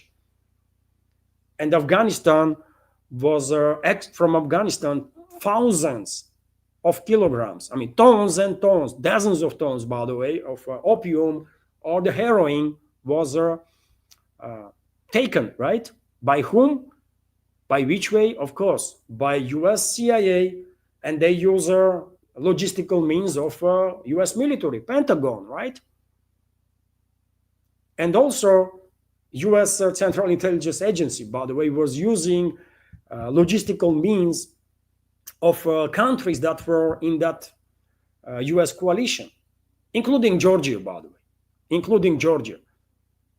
Georgia was also participating in that operation. Georgian troops were sent to Afghanistan. And on several occasions, I guess by mistake or something, in Georgia, by the way, over ton of drugs were confiscated. There was probably some error in a communication between the CIA assets and the authorities in Georgia. Maybe they had some row about share, right? During the Saakashvili's regime, by the way, right? During not current regime, but Saakashvili's regime, right? That was controlled absolutely by the US. So it's not just the CIA was involved, by the way, but there they compromised their other countries too, secret services and militaries of other countries too, and they were using them also for drug trafficking. And when US left Afghanistan, when these US troops and US coalition left Afghanistan, you think how much cultivation of the opium poppies dropped? 95+%, by the way. 95+%. Is that good enough for evidence that CIA is a major player in the drug trafficking field? We all know what is going on, by the way. We all know US wants to do regime change in Venezuela. For a starter, by the way, they're not going to stop there. They're going to do regime change in every Latin American country, if they can, of course, that has either full or partial independence from US. They want to recolonize completely both continents, by the way. That's what is going on. But let's continue to listen to this moron, by the way, that Rubio is. A lot of this reporting, and it's fake reporting. And unfortunately, we have to listen to these morons because they are high-ranking officials in the US and in other Western states. Otherwise, never in my life, by the way, I would ever care about opinion of people like Trump, Rubio, Stammer, Macron, or I don't know, Rutte, Bucha, and I would never, ever, by the way, care about opinion of those intellectually bankrupt individuals, right? But unfortunately, they are on high-ranking positions in the collective West, and we have no option but to pay some attention to their statements and their actions, right? Because it influences entire regions in some cases, and in some cases, in entire world, right? If so, will the administration seek authorization for the use of military force? No, you're wrong in your question. Number one, Venezuela is a major source, and the reason why is the following. And I've seen a lot of this reporting, and it's fake reporting, and I'll tell you why. it says that somehow Venezuela is not involved in the drug trade because the UN says they're not involved in the UN. I don't care what the UN says. The UN doesn't know what they're talking about. Maduro is indicted. You see, by the way, attitude. You see attitude. I don't care what UN says. UN does not know what they're talking about. That's the attitude, by the way, of US political class, right? That there isn't, I mean, they are on the top of the pyramid. They decide everything, right? They don't need no authorization of nobody, no legal means for anything. They do whatever they want, and they don't give a damn about her and anyone and anybody and anything else, right? That's what is happening, and this attitude, by the way, eventually will destroy US. It's already destroying US, by the way, right? It's already destroying US. The UN doesn't know what they're talking about.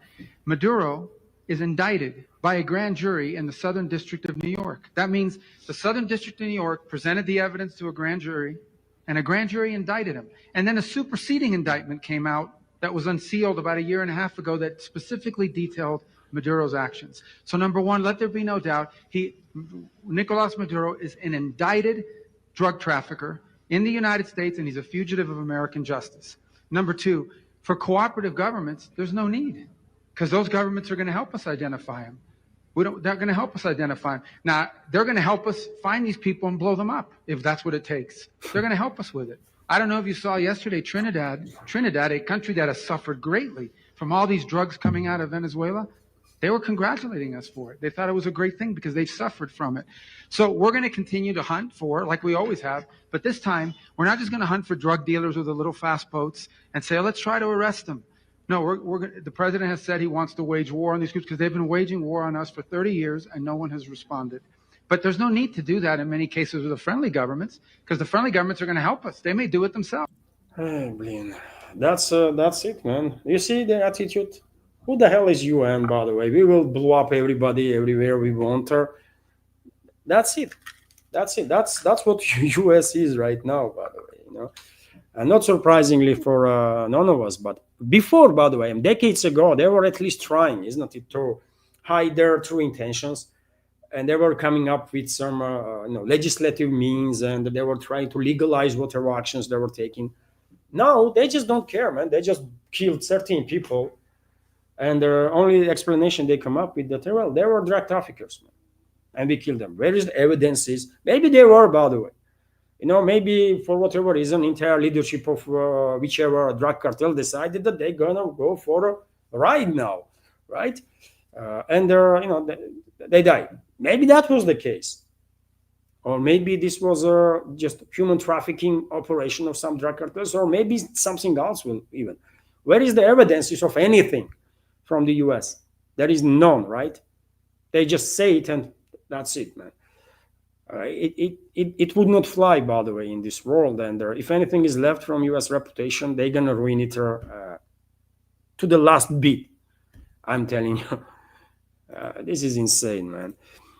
Let's continue, dear friends. I do have a few more news left for today's news segment, and after that I will join community chat for a little while. I will just remind you that if you want to, you can help this project, dear friends, through several means. All the links are on this video description box and in the pinned comment, and you can also send the super chat if you want to support, and if you have a question or if you want any comment to be highlighted. RT is also reporting, dear friends, that IFD in Germany, Alternative for Germany Party, is polling higher than ever ahead of the key regional elections, which is quite interesting, I think, because after all, Germany is still, despite all their issues in its economy, still number one economy in Europe, in EU, by the way, not in Europe, but in EU. In number one economy in Europe is Russia, but in EU is Germany. The right-wing Alternative for Germany, IFD party, is more popular than ever in the eastern German state of Saxony-Anhalt. How you say it in German? Saxony-Anhalt. Results published on Thursday suggest the new benchmark comes about a year before regional parliamentary elections scheduled for September 2026. Almost 40% of the voters in Saxony-Anhalt would back the party if the elections were to be held this weekend, according to a survey conducted by the Infratest DMAP Institute on behalf of the several news media outlets. IDF's closest competitor, the Conservative Christian Democratic Union, CDU, would only get 27%. I mean, quite a difference, by the way, isn't it? Between 40 and 27. And IFD will continue to gain momentum. I have no doubts about it. There is some hope, therefore. There is some hope that maybe people will wake up, actually, not just in Germany, but all over Europe. And in that case, I think there will be chance, at least, right? Chance that relationships between European countries that will be run by actual patriots of those countries and Russia, that is run by Russian patriots, will improve, right? We might have a chance there. But if Europe stays under control of globalists, then, well, unfortunately, there is a very little chance, if any, that relationships will improve. So, yes, sir, CDU, by the way, has only 27% at this point. The party's popularity has continued to grow, that is IFD.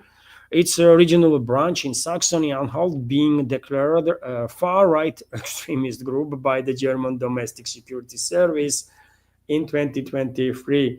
The poll involved over 1,100 eligible voters residing in the region and was held between August 28 and September 2nd. And I'm telling you, by the way, these globalists and globalist puppet regimes, they went too far, designating everybody they don't like as a far-right extremist, right? Here in Russia, by the way, me personally, I'm seeing myself as to be left liberal, right? I see myself to be left liberal. But if I went to Germany, most likely they will claim that I'm ultra-right radical or something. And you know why this difference?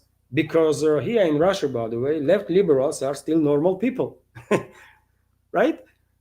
They are for everything normal, right? They are just a bit more liberal than conservatives, for example. But we all are normals, right? We all welcome normality and cherish normality, right? Adequacy. But in the West, by the way, they went. There is no left in the West, isn't it? There is no actual normal left, by the way. There is all freaking psychos that call themselves left, right? All these woke people that have been indoctrinated in some nonsensical woke idea and the rest of the garbage, right? And therefore, if you are actually left liberal, but you will oppose those morons that are claiming to be left, then you automatically going to be designated as a ultra-right radical or the fascist or something like that, isn't it? Am I correct? Otherwise, of course, they are, by the way, I mean, normal left people in all the Western countries, but probably they feel themselves now to be probably they are finding themselves more like in the center or maybe even among conservatives, right? Because they not being seen as a left ideology people by these radicals that take the lead in the movement in the West, right?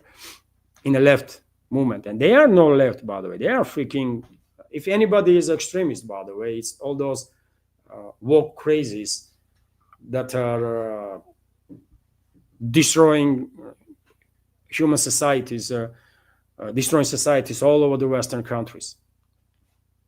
Anyways, some good news there, by the way. I don't see IFD being a radical organization. Everything I read about IFD, maybe I'm missing something. But I don't see their statements that they want to kill these people or that people. All they are talking about is to be focused on Germany, right? And there's nothing wrong in that. Of course, they have to be focused on Germany, by the way. They are Germans, right? So they have to care about Germany first, and then everything else, right?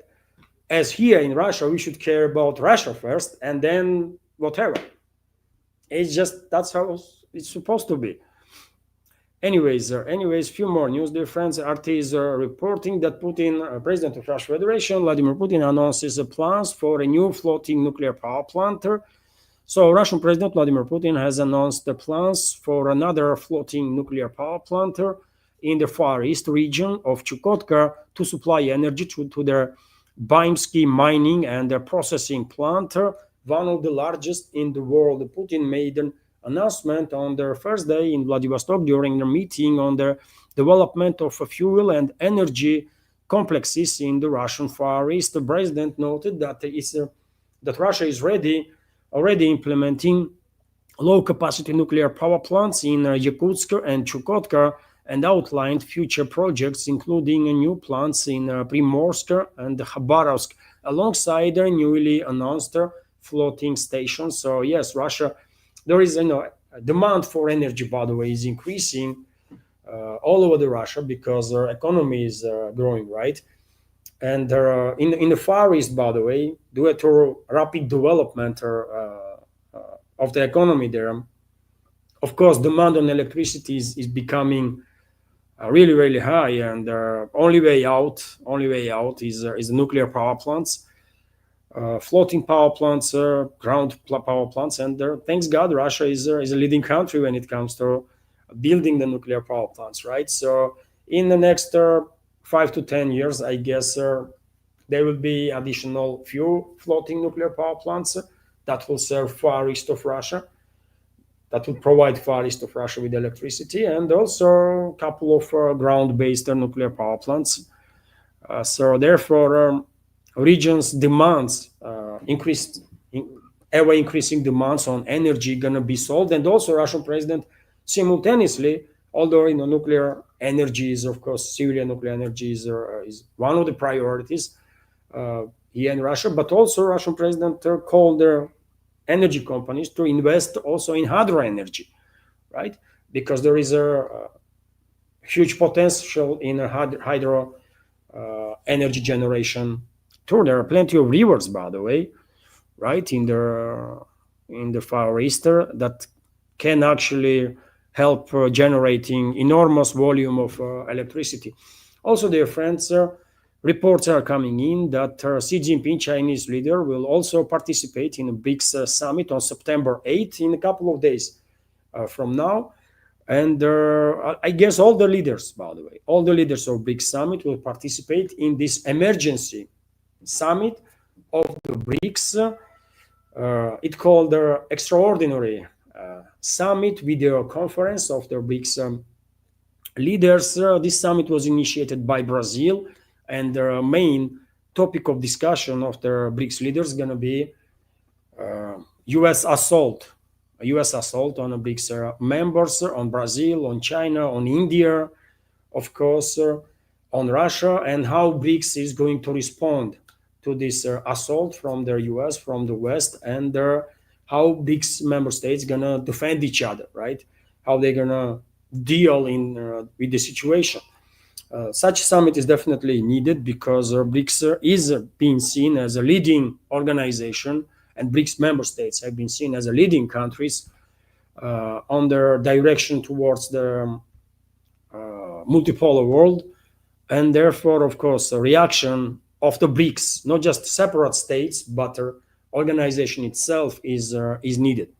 And we will get one on 8th of September. Also, dear friends, Russian president stated that Russia is introducing visa-free regime for Chinese citizens.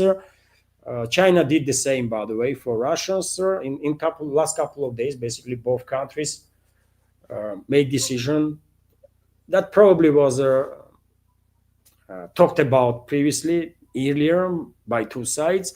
So both countries decided to lift their visas for citizens of each other, and I guess this will boost even further tourism, by the way.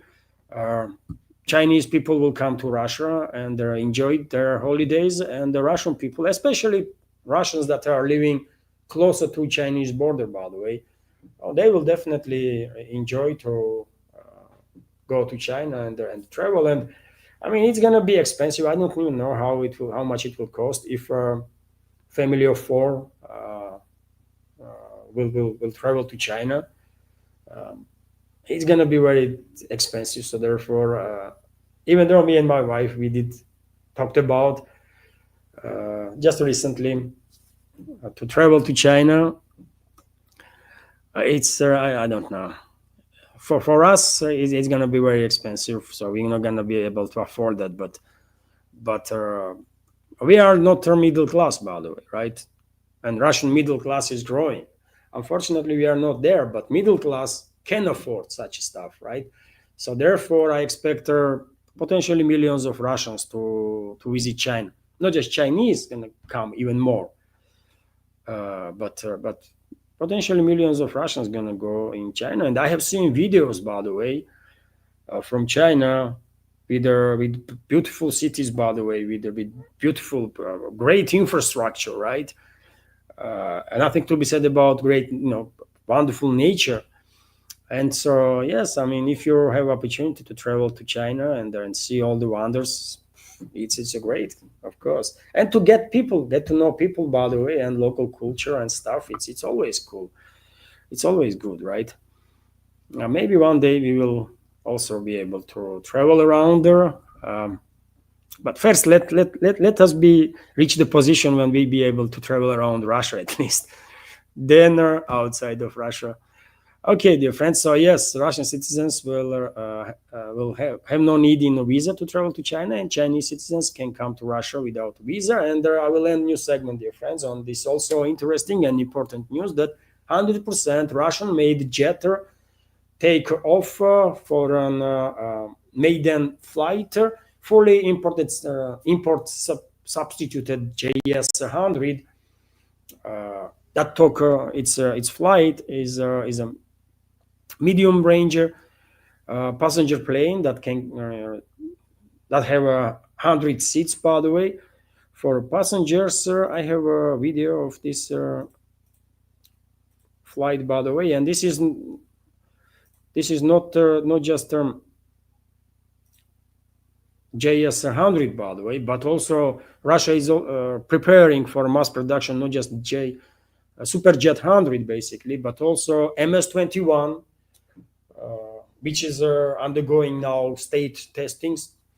Also, I believe Tu-204 is preparing for mass production. Number of other projects are in advanced stage of development. So yes, Russia is moving forward, by the way. Russian aerospace industry is moving forward. And well, let me end the news segment on this video, by the way, of flight of completely Russian, 100% Russian made passenger plane.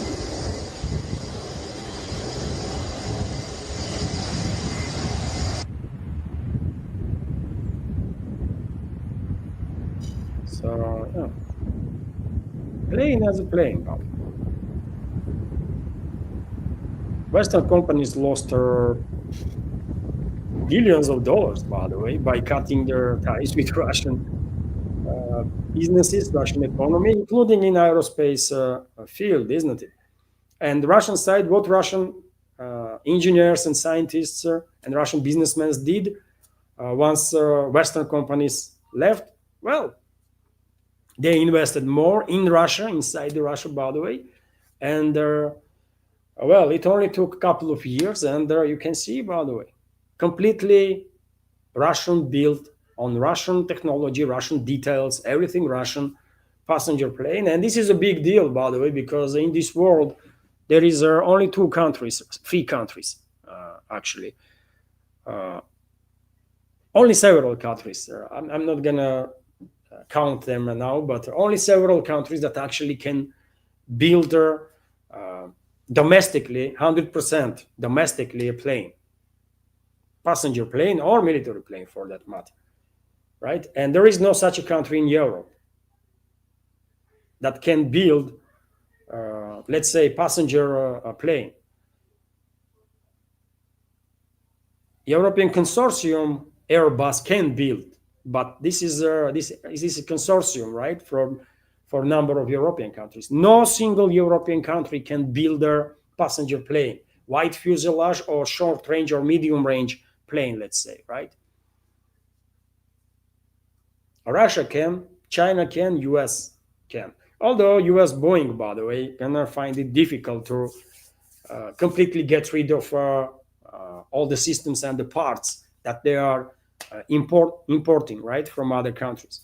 From Canada, even from Russia to nowadays, by the way, Boeing is finding ways to get their hands on Russian titanium details. To nowadays, right? Although officially, there should be no cooperation between Boeing and Russia, but they are finding ways. So I think this is important news. As I said, several Russian projects in aerospace industry are in advanced stage right now of development, and they're soon, in a couple of years' time, Russia will Russia will join the countries, by the way, a list of very few countries that are actually capable of mass producing passenger planes, wide fuselage passenger planes included, of medium range and the long range too. That's it, dear friends, for a news segment. Hopefully you did find it informative and interesting, and goodness me, man, it's 2 hours already since I started live stream. Wow, that's quite something, isn't it? And well, dear friends, hopefully you did like a news segment, and if so, please like the video if you have not yet, and after the stream, by the way, now 218 members of community are watching this stream on YouTube, and I cannot see how many on Rumble, but hopefully on Rumble during the live stream more and more people will join. And dear friends, if you can, please like their video. I mean, on YouTube right now, 216 at this point, not 18. 2 people left. You can like the video, isn't it? If you want, and if you can, and if you are watching this video after the stream, then please not just like the video, but also leave some commentary. That will help to deal this freaking algorithm, man, that is tremendously aggressive. I don't even know what to do, right? I'm 100% convinced, by the way, there is a demand on internet, on YouTube included, by the way, on the news from Russia, right? Because from everywhere you are hearing Russia, right? And I'm quite sure there is millions and millions of people that would love to see news from Russia and to get no Russian perspective or pro-Russian perspective on the major topics, right? But to reach these people, by the way, you need to deal with their algorithm first successfully, and this is a challenge, by the way. This is a challenge that, well, I don't know how to overcome. Anyways, only with your help, dear friends, only with your help. Likes and comments are one of the ways we can deal with the algorithm, and there also, if you can share the video or share the word about existence of my channel, right? And dear friends, there was no super chat on Rumble. There was no donations through any of the support platforms, so therefore I will straight away go through some comments in the chat. If I see a question directed to me, dear friends, I will try to react on it. It's already 2 hours, so therefore I will just go through chat as fast as I can. My apologies if I miss your question, dear friends, but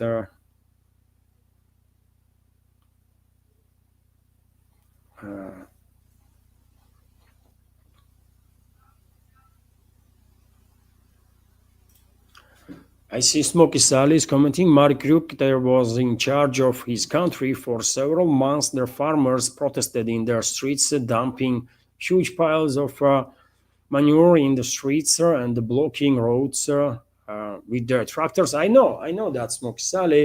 It was not just in Netherlands, but also in Denmark, simultaneous massive protests of the farmers, also in France, by the way, right?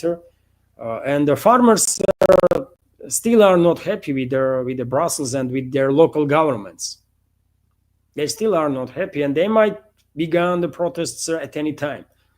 Really, I know that there was massive protests of the farmers in Netherlands and in other European countries.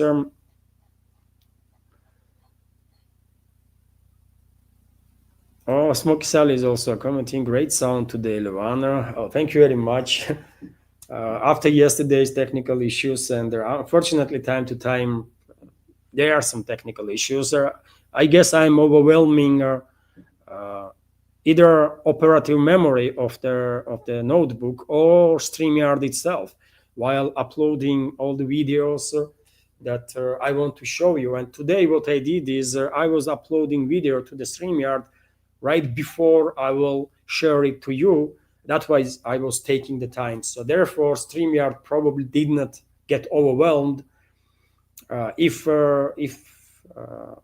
my understanding is correct, and hopefully in that case sound should be good, and it is good according to you. So thank you for feedback.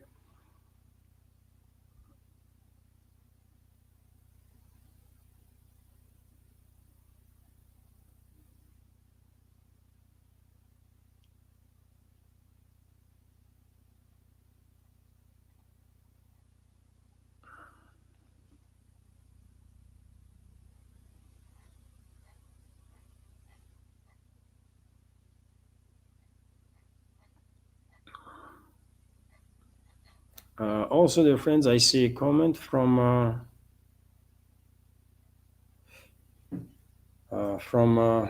Kate Stone. Kate is commenting willingly compromised about U.S. elites, I believe. And yes, some of them probably are willingly compromised because they have some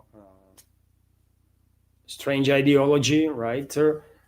And some of them might be blackmailed.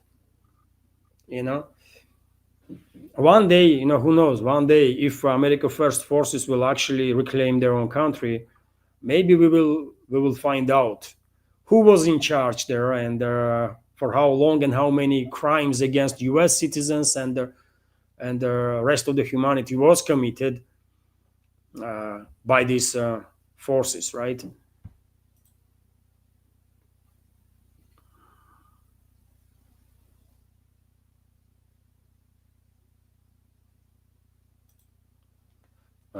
Black under white debater. Why don't you go to Gaza, I guess, and help them? I think I'm helping as much as I can right now, while talking about the issue, right? In my tiny media project, but nevertheless, isn't it?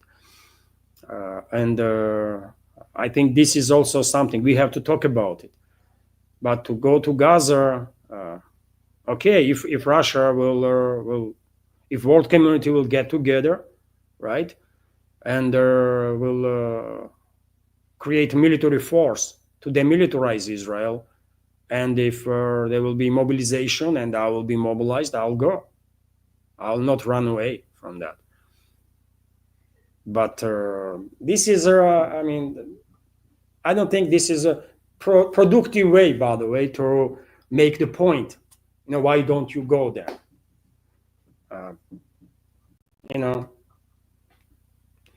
Do you want situation to be resolved? Do you want civilians not to be killed in mass? Then do something about it. Share the word at least on the internet, right? But this attitude, is it productive in any way, shape, or form? I don't think so.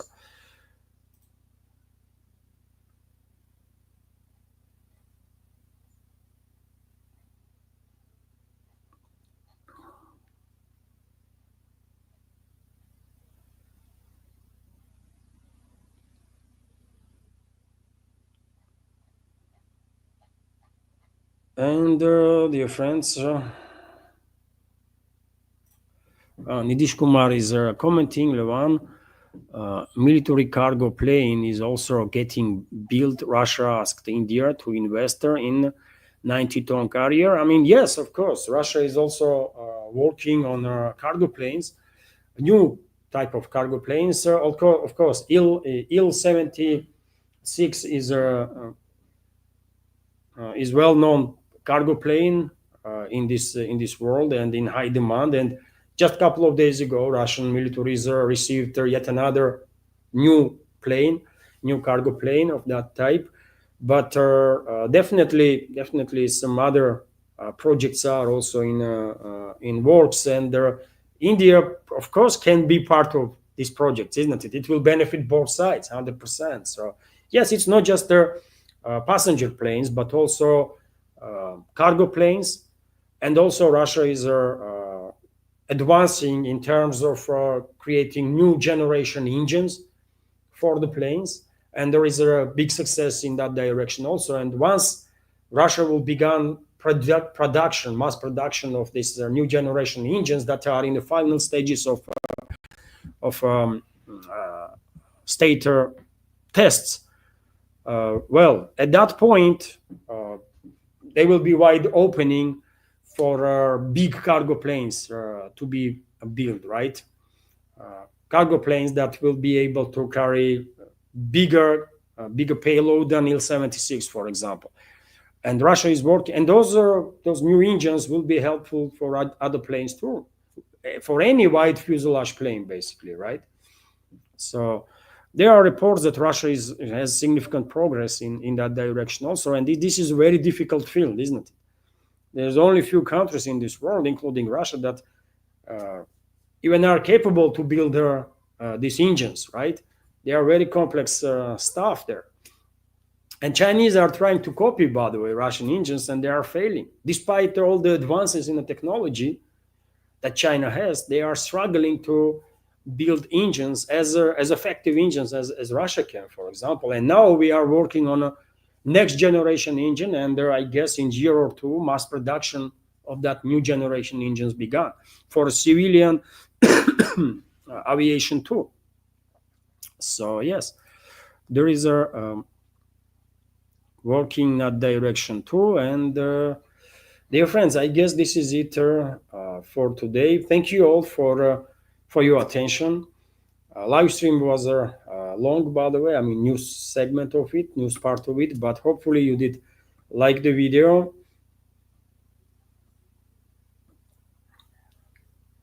And good comment from Michael Kennedy. Don't let anyone from Boeing work for you. Yes, I get the irony there, Michael. Thank you for your comment. Yes, I mean, no Boeing stuff, by the way. We don't need that. We don't need that, for sure. So, dear friends, thank you very much for your attention. Have a wonderful day, and take care. Bye for now.